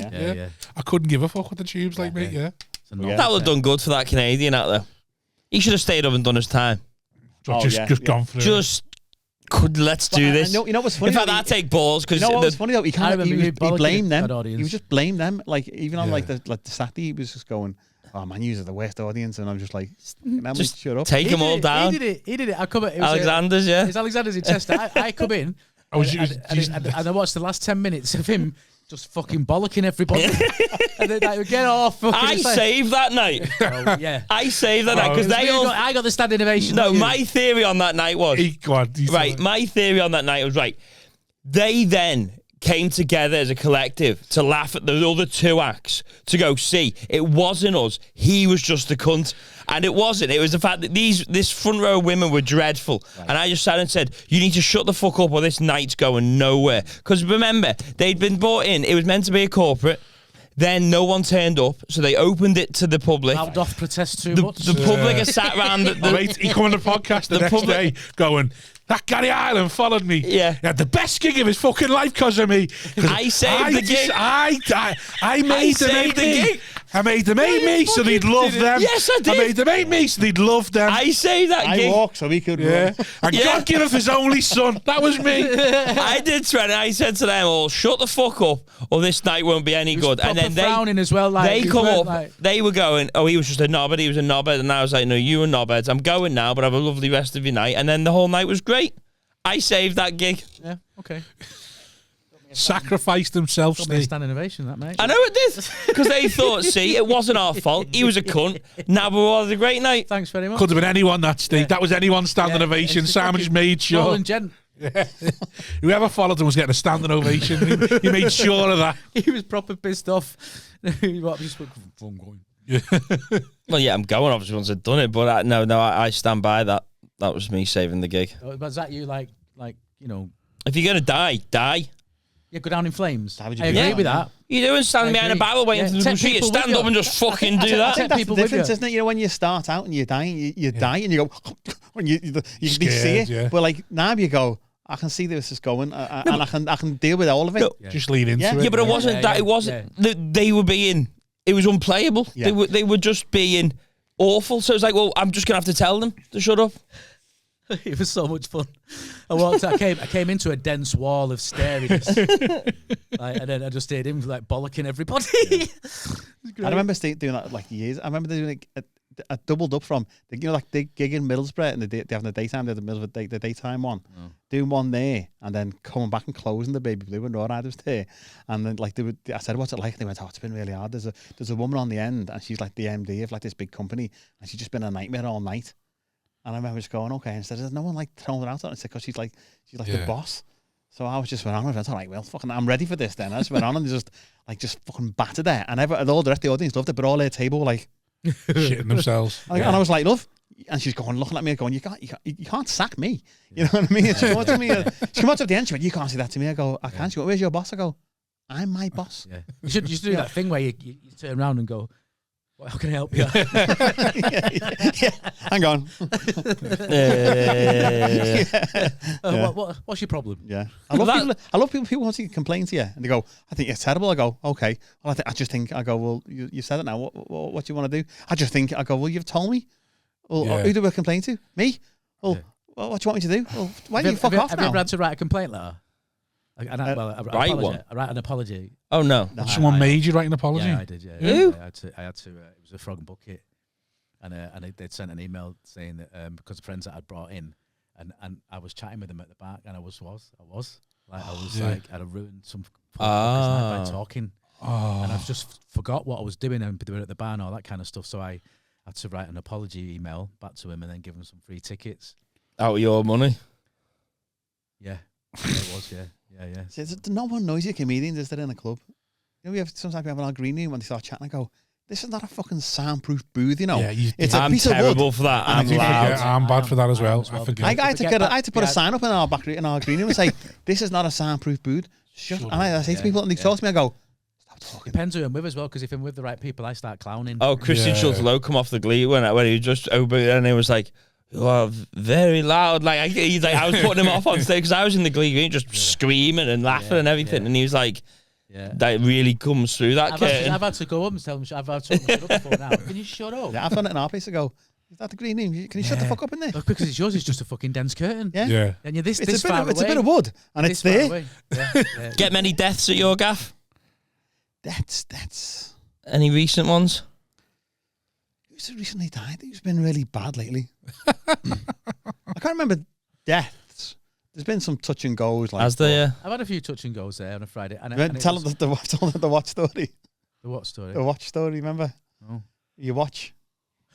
Fuck me. Right. Yeah. So it was Christmas, and I died on my ass. Right. It was. I got. And you know why, don't you? I don't know. We just saw that woman. She looked like Rod Hull. In the first 10 seconds. But yeah. There's a woman sitting there. She had like this kind of booth fountain, like a. In fairness, she looked like Rod Hull. Yeah. Give her an emu, mate. She would have been a pink windmill. She would have been laughing. And he went up to her and he went blah blah blah, and they all just went, "Fuck this." Yeah. And I swear to it God, it was only half full. It was a proper death, right? So I put the mic in. I was like, fucking. Went and got my coat. Walked round, got my car, left me out. It was freezing, so I had to go back in, walk past them all again. You did your 20. Got me out, put my hat on, walked back through again, went to the car, drove to the next gig, and as I got to the next gig, my fucking watch went off telling me I'd done my 20 at their club. I must have done like fucking 9 minutes. Oh, no. I went, 9 minutes? Yeah, and that silly fucker as well. I came off after 12 once because he fucking took photos of me and left the photos on. I thought I was being flashed off. Do you remember that? Would you prefer the fact that he's come off at 10 having died? Are you happy for that and then pay him full, or would you go stink it out for 20? It was Christmas. It was my own fault. When I walked on stage, it was the first gag that got me off. But would you rather him have come off early, or would you stay on longer and potentially upset them even more? Oh, I don't know. What's your view as a promoter on that? Oh. Do you think we should be allowed to make a judgment call on it and go, I've done 12, we knew it wasn't going anywhere, and still get the fee, full fee? Yeah, I agree. Or would you go, you know, at what point, you booked someone for a 20? It's funny, we had an actor who's been on our place a few times, and he's literally done like 12, 13 minutes, then got off. And I'm like, and I thought, first time, I thought maybe it's like, it's just watching, or someone took a picture. And then the second time, and I was like, you've done 14 minutes. They go, oh, I'm sorry. And then the third time, they've done like the same. And I go, what the fuck are you doing? They're not on a double or anything. Yeah. I was like, again, they're not rushing anyway. And it's been like Christmas shows where you go, do 15. I remember going to like jonglers in like 12. Bow, and they go, do 12. Do 8 minutes. Yeah. 9 minutes. I go, you really? get getting less 500 time? quid as well because it's Christmas. You get double. Yeah. Double bubble. And it's better for them because if they're that pissed, they just eight's fine. They make the money on the bar, so the quicker you Yeah. get the show closed down, they're fucking hammering it. This is in Scotland, Glasgow and Edinburgh. Oh, imagine just 8 minutes. The only nightmare for me, especially because I compare quite a lot, is that when someone does that short, you've got to go on and fix it. So that means me going on and doing 10 minutes now. Because they've tanked that bad. Because they've tanked. Because they're going. Then you can have people going, well, actually, we paid for 3 acts and he lasted 8 minutes. They don't know that. So you wouldn't go straight to... Some people have said like that wasn't long enough. I thought he was shit, but I wanted him to do the other 10. That's happened. I mean, obviously, anyone who's compared like a bit, you've had to go on after someone. I mean, I've seen great acts struggle. You know, I've watched like sometimes it's just. I've not watched your them have night, massive breakdowns there. Some comics have like a major breakdown. I won't say any names, but you remember him. He had just a mad break, like just proper had like a fucking. Still going now, yeah. Breakdown, yeah. He's massive. I'll tell you off air who it is. Yeah. He had a proper breakdown on there. But I had to. This is where it's rhymes with Cranky Doyle. This is where if you're dying, you should have a word with yourself because I was dying regularly on a Friday for working for Laughter House, and I was like, "What the fuck's wrong? What is it? What the fuck is it? Why am I struggling every?" You just like Friday seeing your bomb as you think Buxty again. In fairness, I was bringing you onto it. Chris would come off, and Chris would be going, "What the fuck was that?" And I'm like, "I don't know." And then so I left it about a year, and I had a word with myself. So I was like, "Fucking have a word here. It's your fault, this." So after I'd done that and thought about what I'm doing, I went on and I sold the material and enjoyed the experience and everything. It was off again. So it's my fault. I just. It's good that you kept booking him though. Yeah, but I've known him for years, and I know he's got enough. He's earned enough stock to know it's not him. The bank's he's pretty healthy. Great gigs that you know. You don't do that, do you? I do believe in a bank, but I still think I need. Think you've got a bank though, do you? I like think when me and you both play hot water, I'm like, it doesn't matter what I've grown up with these lads a bit. Doesn't matter what I do here, I'm going to be fine. Whereas he is always. I still think at any point I'm not. It's not getting worse gigs. than dying. You need the bank all the time. I remember doing when I did the Raw ideas ago. I remember dying on like a Thursday night, and I was just like, "What the fuck was that?" Yeah. But if a promoter sees you for the first time and you've been going a while, and they go, right, this meant to be a proper, and then you die, that's 2 years. If you haven't got the bank, if you've got the bank of you smashed 10 in a weekend in a row, and one was a bit off, then they go, that's easy. Sometimes that'll be I remember doing that. If anyone come to our place and had a struggle, I wouldn't go, he's shit, because I know full well I've seen you all, and you've all got like pedigree. I wouldn't go, I wouldn't go, fucking don't book him again. If you died the weekend, I'd go, book him. But if someone from London come to you and they've been going 15 years and you saw them die, they're done for you for 2 years, aren't they? Yeah, I remember arguing with Anderson about a similar thing where he's like, he tried, I had a bad, I come off holiday, I had a bad one, and the reason I had a bad one, I'm blaming him, it was me, but he come on stage, was like, there's a group of, before I walked on, which I was opening, runs up to me, there's a group of rowdy girls that won't shut up if they see anything or just nail them and then move on so they shut up. And I was like, all right, yeah, sound. So I walk on stage and I say hello and they all say, I probably say what's happening, and they all woo because I'm Scouse. And because I just like haven't gigged in 2 weeks, but fucking come back having all inclusive and all that, I just fucking bang into them.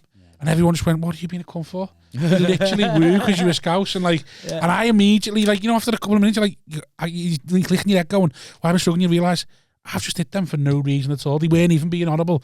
Fucking died of death. First time Anderson had seen me. Oh, God. And he was like, oh, and then he just like fucking, because you know what, he's like a little cunt as well, plays mind games with you. He's like, oh, well, I don't know, we're going to have to go back to this, trying to lower your fee and all that on you. And you're like, mate, I've nailed 10 of your gigs in a row. Don't you? And he's like, well, that's the first time I've seen you. It's like, I've closed 10 years, and then me and him ended up with arguing, and then I was throwing up, going, you fuck off, you cunt, and all that. And then in the end, he's laughing, and then goes, oh, all right, then, well, just open one then for me, and all that. It's that your shag one sheep thing, isn't it? You shag one sheep, that's it. It's hard. No matter what you've done beforehand. I got arrested from the store for dying twice in front of Don.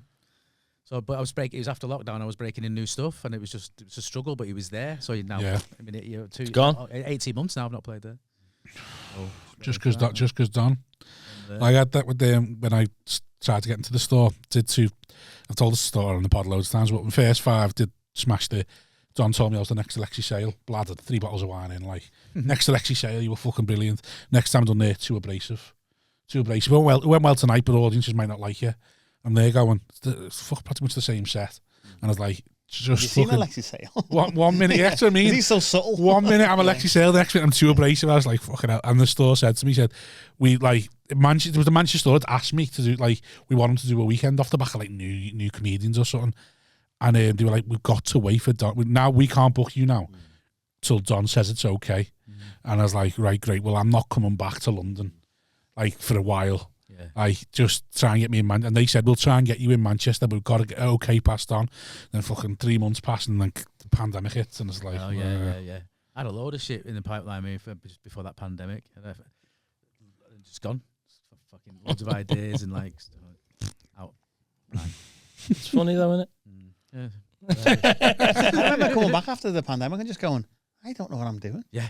I'd lost the thirst for it. I was going on, I was starting jokes going, I don't know the end to this joke. Yes. Yeah. I get about this joke all and go, because You get to the end of it, you don't realise how you got to the end of it. It says like, penguin, ninja, mop. Yeah. And you're like, that's enough for you to remember it. You've got like 20 minutes, whatever. And you go, it says, pangolin, whatever, ninja. Yeah. And then I remember going, I don't know the rest of this joke. That was one of the benefits of being my generation comedian. I watched a load of my videos before I come back. Yeah. Because I was literally going, I don't know my set anymore. Yeah. So I literally went and watched a load of my old stuff to get myself back into it. I see, you see jokes that you've left from your set for ages, and like you think, why did I drop that?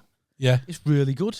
Yeah. But it's because you get used to it and you think, I'll get rid of that because it's so Because I'm bored of it, yeah. Sometimes I don't know when I'm going on stage. I've gone, I've fucked myself and I've got, just literally as I go, what wasn't it? And I've gone, you don't know anything of this and you don't know how to start. And I've got up there and I've gone, oh fuck, and I'm literally just like winging it and going like, I don't know where I'm at, I don't know what I've done, Don't you think I've said where this. your skills come in though, or that's Well, no, it's just like I get to like 6 minutes in, I've gone like, I don't know what I've just done. I've just been making noise.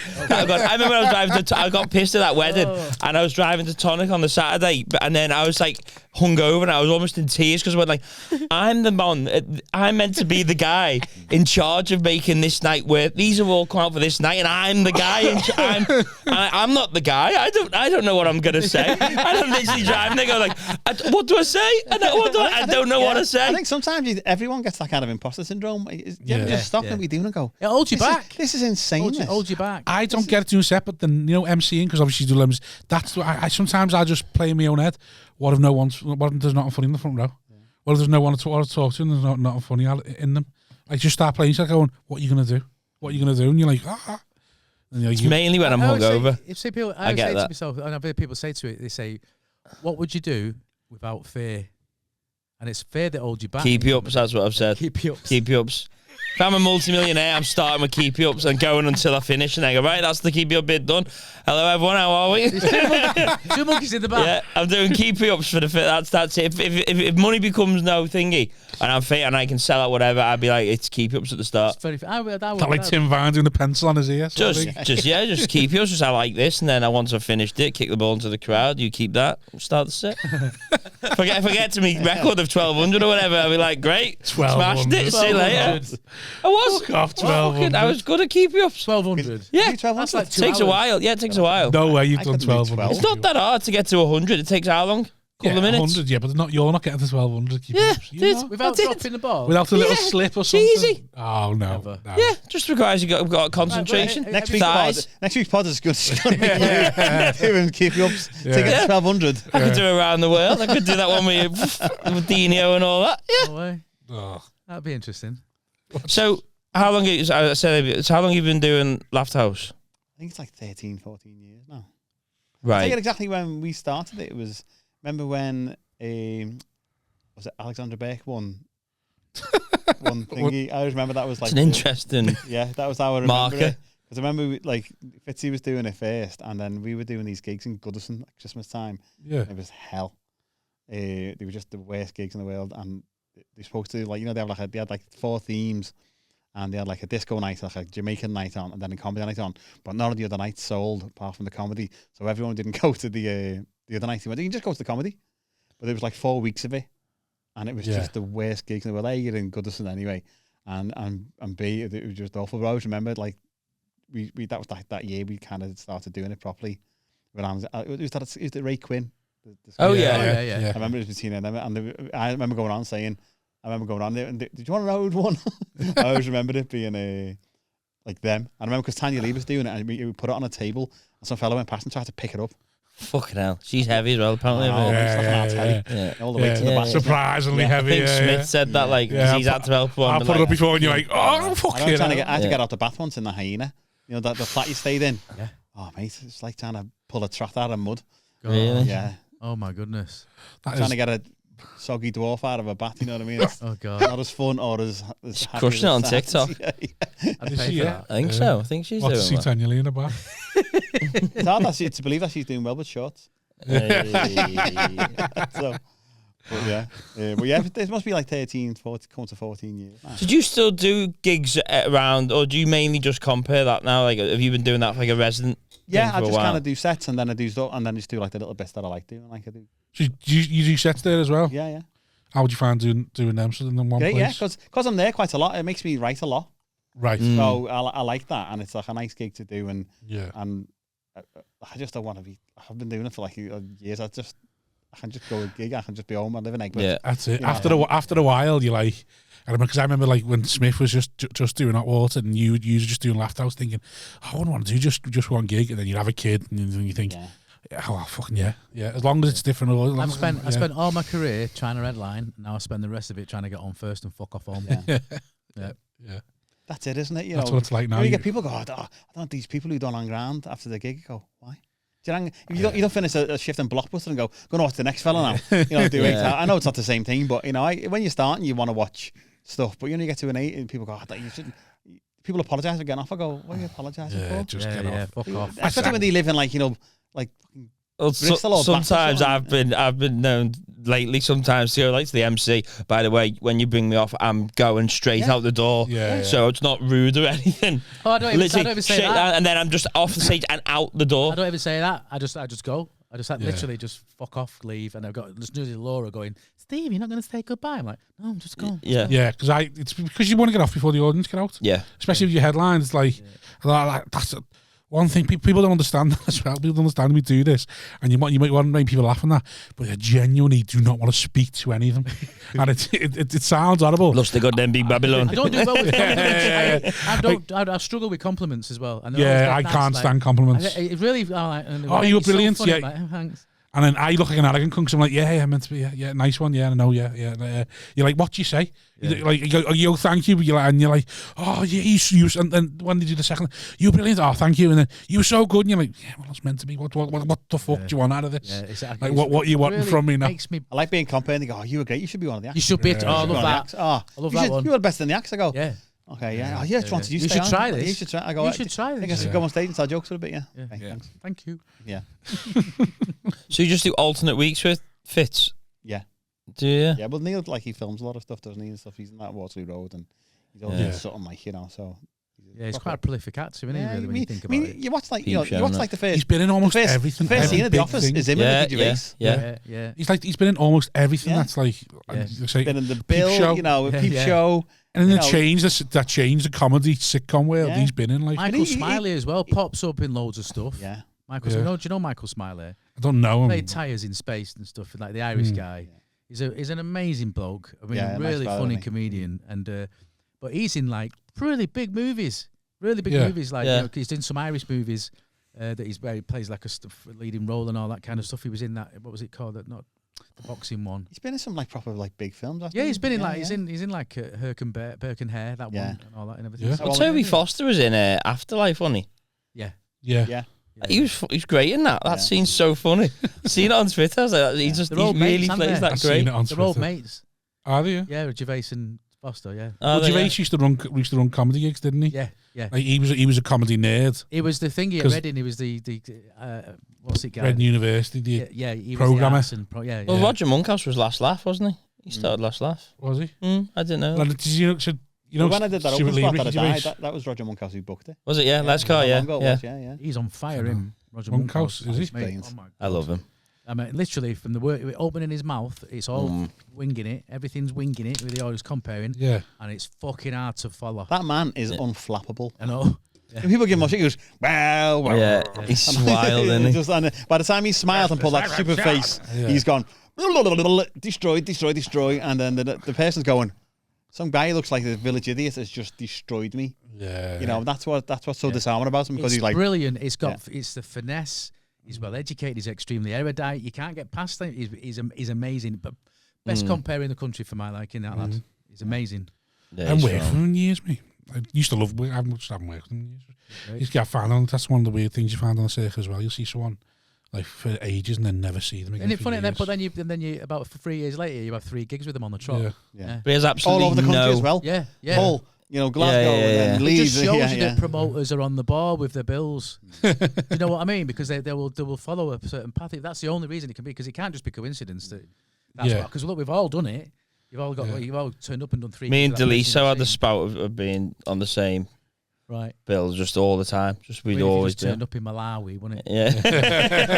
You know what, This is getting weird now. You doing your meal deal, bit? Yeah.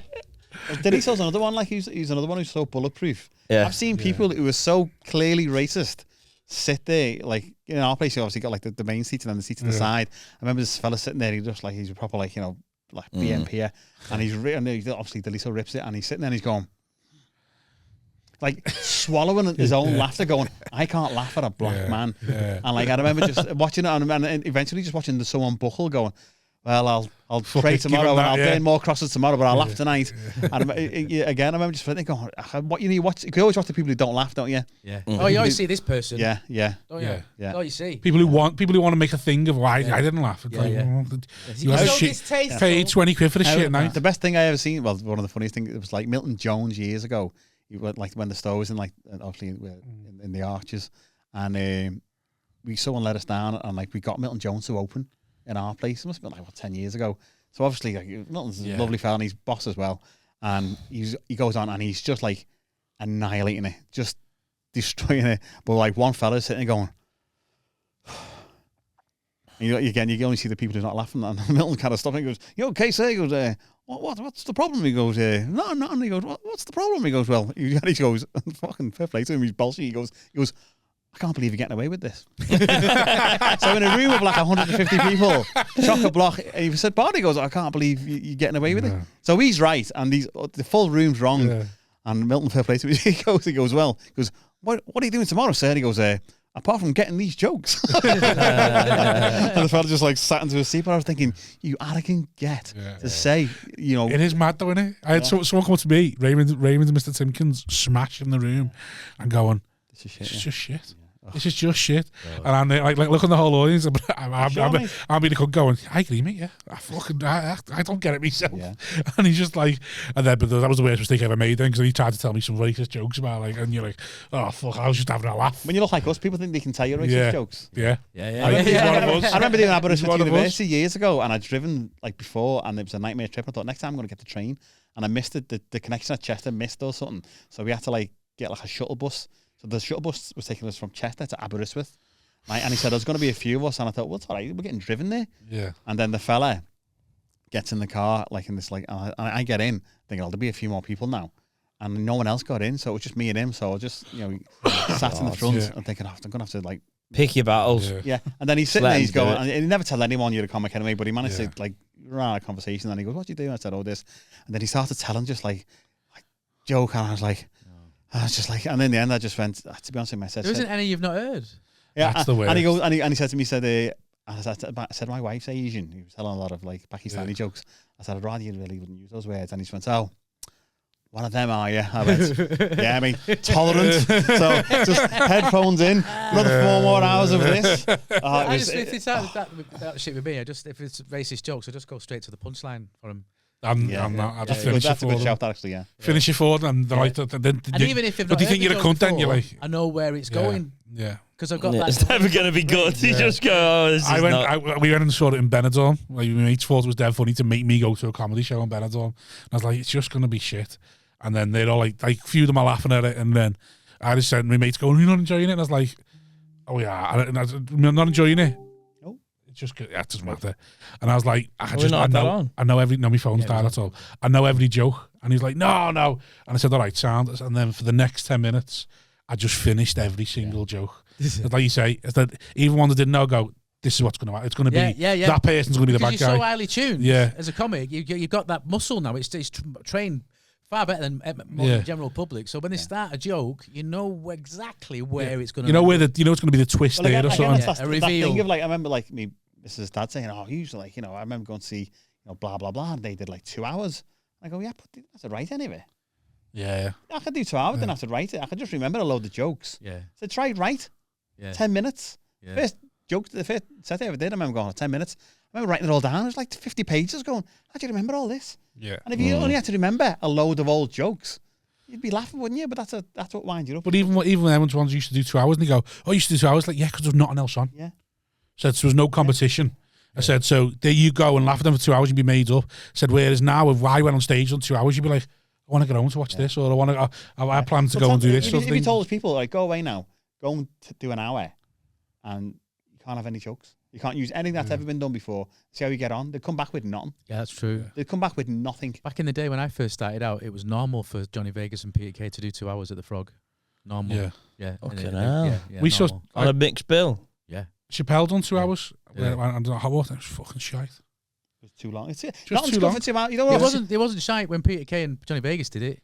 It was something else. It was just didn't Chappelle do it? It was just so self-indulgent, and it was a bit like, it was great to be in the room of a great like that, but just this just doesn't need to be 2 hours. No, this didn't need to be 2 hours. Porn's great, but don't watch 2 hours of it. It was different. You know what I mean? Yeah. It was meant after the first hour, and they were just warming up, and there'd be like a click, and they'd go into a new gear, and the next hour went off into the fucking stratosphere, especially with Johnny Vegas. Peter Kay was dead good at that as well, but Johnny Vegas, when he got through that first hour, he would have so many callbacks and routines going that little fires burning all over the place that he could now coast within that hour and start. I don't think that's possible these days. No, it's not. 2 hours. Do your 20 and fuck off home. That's what you've got now. There's no creativity now. When Vegas was doing that, but he died deaf though as well, wouldn't he? Yeah, I remember but the deaths were amazing. I remember him having a shit on the stage in the Central Hall. Oh, they got reviewed, didn't it? Yeah. And then I remember Kevin, we were on the road, he said, "Oh no, it was a rare Chinese clay. Yeah, it's a terracotta prop." And it wasn't. It was just a turd. Yeah, I remember listening to you. There you go. It slapped on the stage. Yeah, but did you see his show when he was at his peak, when he got punched in that thing? And we spoke about that on the pod. Yeah. He was wild. Yeah, there was a story, the Glee that Alistair was telling me about, was then he got the pottery wheel out. Yeah, yeah. Have you heard that story? Yeah, I know it well. He has a race around the whole of the Glee, gets back after he's had a litre of vodka, vomits into the pottery thing, gets the whole front row with loads of sick. Yeah, and it's found them fucking hell. He did that at the Frog and Bucket with Guinness. With Guinness, and it sat on his potter's wheel, giving it that, and he'd been talking and having a nervous breakdown and all that kind of stuff. And he said it with her. I'd had 10 parts to get it in it with her, and there was these two lads at the front row, and they were heckling me. They were saying, "Oh shit," and all that. He said, in the end, I just fucking jerked all of it into the jug, and then sick down myself. And they went up and went, "You fucking legend." Yeah, I think if you're watching that. Like, if you're watching somebody just go wild for 2 hours, that might be interesting. But if it was just straight stand-up, you'd be like, it's enough. It kind of was, though, as well. He kind of was doing straight stand-up, but it would mix it up with, like, stuff that was just making up on the spot, and he'd strip off to his boxes, but it would be relevant. It would be relevant, and it'd be funny, and it'd be new and exciting and raw. It's the best thing I've ever seen, Johnny Vegas. Ever. He did one of our Philharmonic shows a couple of years ago, and he was just smashed. He turned up, he could barely talk, and everyone thought it was part of his act, and he couldn't understand the word he was saying. Well, there's a video of him actually kissing some fella's bird, isn't there? On the cover, and I remember the next day in the Star, he was in the Star, and there's a picture of me carrying him off stage. He's on the cover. There's me carrying him off, and I was going, "Look, I'm in the front of the cover of the Star," and he was just splattered. I don't think I can go on. I was like, "Of course you can't. You've got to, because they've come to see you," and people complained. Well, he's calmed down now, hasn't he? Yeah. Well, he has. But I remember I was at the Frog, and then Phil Ellis was talking about I'd never met, but Mickey D. Yeah. And he said that there's a story of him at a Christmas gig, and he was like beyond pissed. Like he'd be like, just pissed. Yeah. Right. So like he'd gone and done a gig, he'd come back, and he was in the green room, and Phil said he was in the green room with him, and he didn't even know Phil was in the green room. He was that pissed. He'd be like, "Fucking hell, Phil, where did you get?" He's like, "I've been here all night with you." Anyway, so everyone's thinking he's going to go on stage, and he goes on stage, and he just annihilates it for 20 minutes. Just off his face, but he just absolutely smashes it for 20 minutes at Christmas, and people are like, "What the fuck's gone on there?" Like everyone, because Phil says if he gets pissed on stage, Phil can't do it.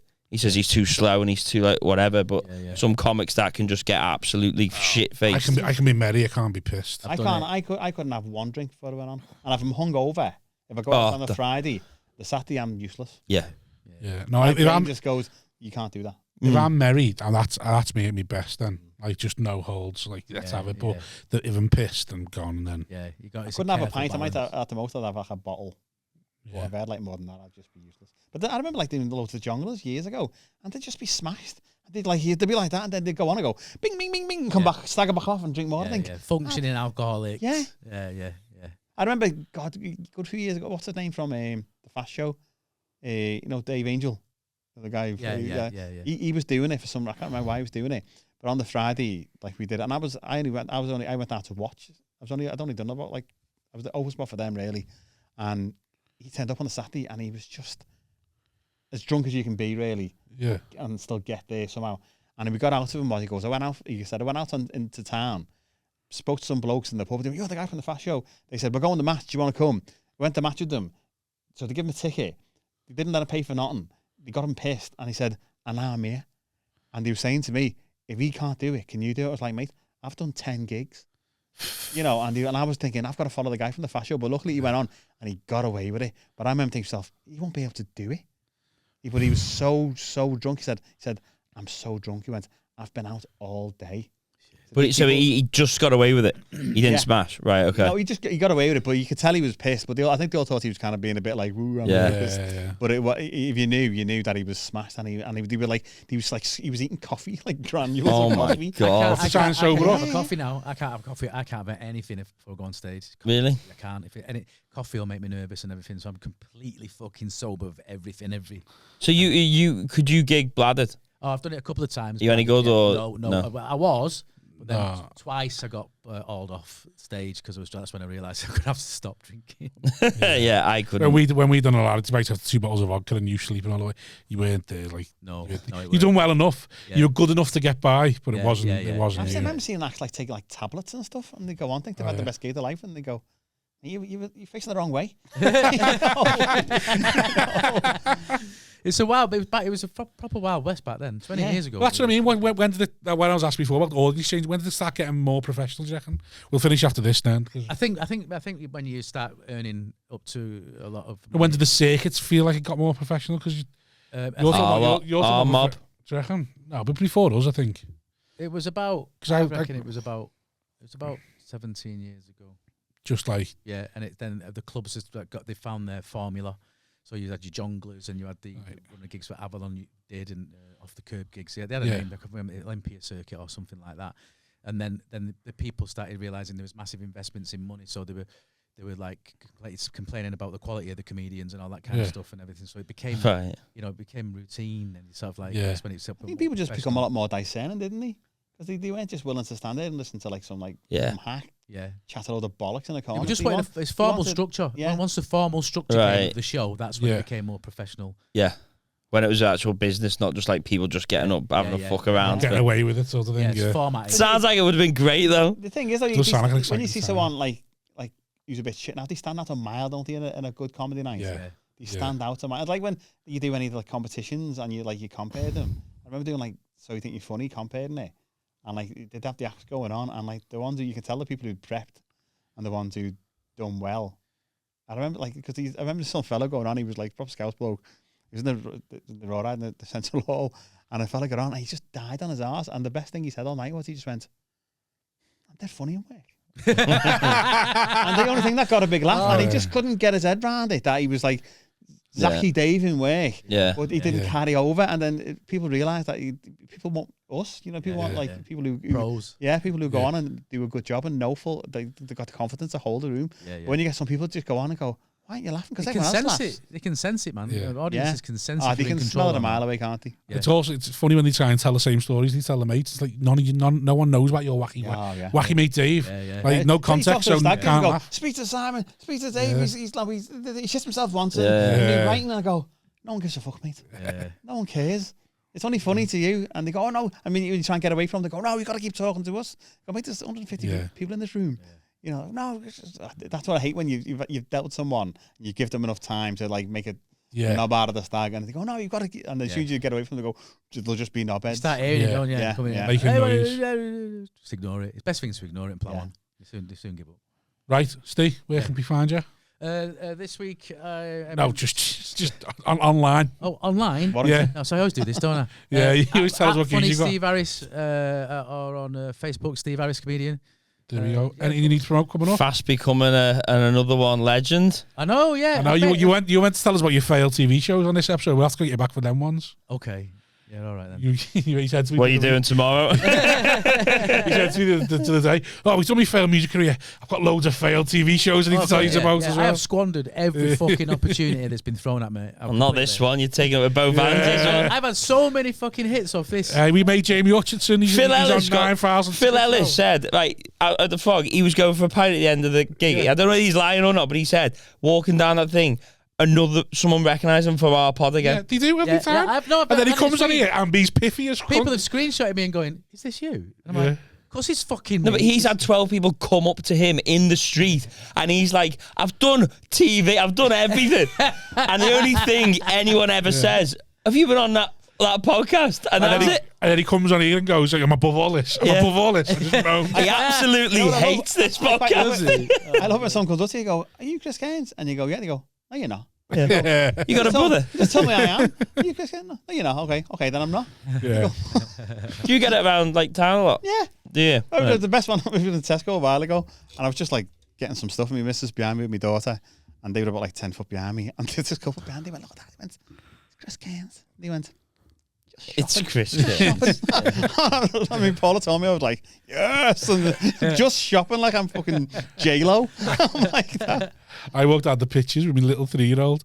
Someone went, "Oh, love your pod, big fan." I was like, "Oh, nice one." He went, "Love that video of eating ass. I showed me mate that before." And I was like, "Kind of 3-year-old." Love that video about eating ass. Like, nice one. To learn about eating ass somehow.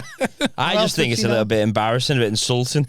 Like this, I'm not famous. Like I'll remember you more. You know what's weird when awkward. you say like you're just in like Tesco, you're getting a kebab, you've been out, and someone goes, "Oh, do you remember me? You my wife. You called it a bit of a slag." And I was like, "No, called that everyone's wife a slag." My best friend was at Mackey's one. It was just 11:30 at night, and I'd just come back from going. And he went, "Do you do a podcast?" And I went, "Yeah." And he went, he didn't really like it. He went, "Do you do that podcast?" And I went, "Yeah." And he went, So fella like it was not even like oh, I like it already. And he just sort of went, I wasn't being cute, getting a toilet seat, and the fella come up to me and he went, "You're right." I went, "Okay, mate." He went, and I must have had a dealing with him. He went, "You're not so funny now, are you?" I go, "No, mate." I went, "I'm being cute behind a toilet seat." I think I just stand around just throwing zingers out at randos. That's so funny now. I go, just walking down the street. Look at you. But it's not even fame, is it? It's not even fame. It's just a weird dynamic. Yeah, you're not so funny now. Of course not. Yeah, it's just you having an argument with somebody and being cute. Like, are you a forklift driver? You're fucking walking around the house, boop, boop, like so. Just put the toilet seat over his head. Go on, Gurn, you cunt. Come on, Les Dawson.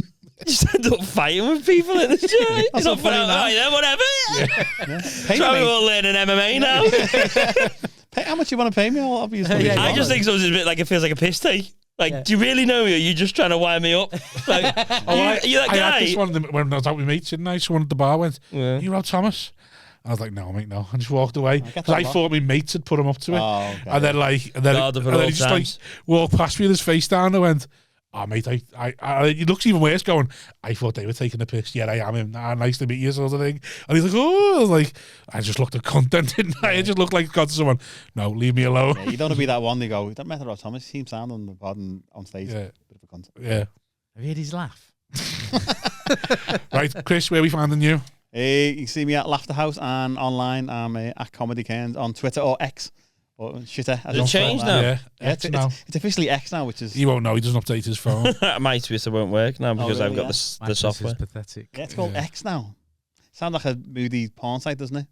Yeah. I've done a few porn searches on there. Yeah. You're not on Threads, anyone? No. Threads. I'm only on Twitter. And not on Instagram, no? I'm not. No, I don't really want to be on Twitter, but it's the only thing I kind of...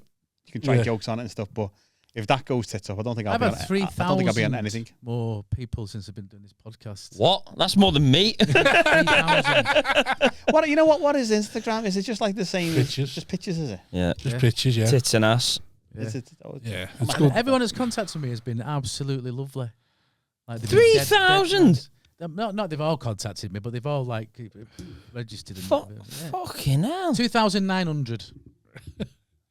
She's got a cop on because his followers are shy. What's going on? The host. Well, there's a difference between working hard and just being talented. Yeah, but what it is I set this podcast up for the circuit, not for me. Yeah. But like we'll bring Alexander's you all over guys again, in. this. This is why it's What a all. legend. This is why it's all equal. Fucking hell. We're all in a semicircle, like a game of poker. There's no dynamic. We're just everyone's equal. You just flourish. But no Giving cunt seen and any of the Yeah. You Patreon. should Thank call you it very much. Altruistic podcast. That's what you should do. I'm planning on leaving in 2 weeks. I've handed me notice. Nobody will notice. Nobody will notice. Phil Ellis will be in. We'll carry on recording. Time next week. Yeah. Stick it to a pot. Right. Thank you very much. Down to the Patreon. Ta-da.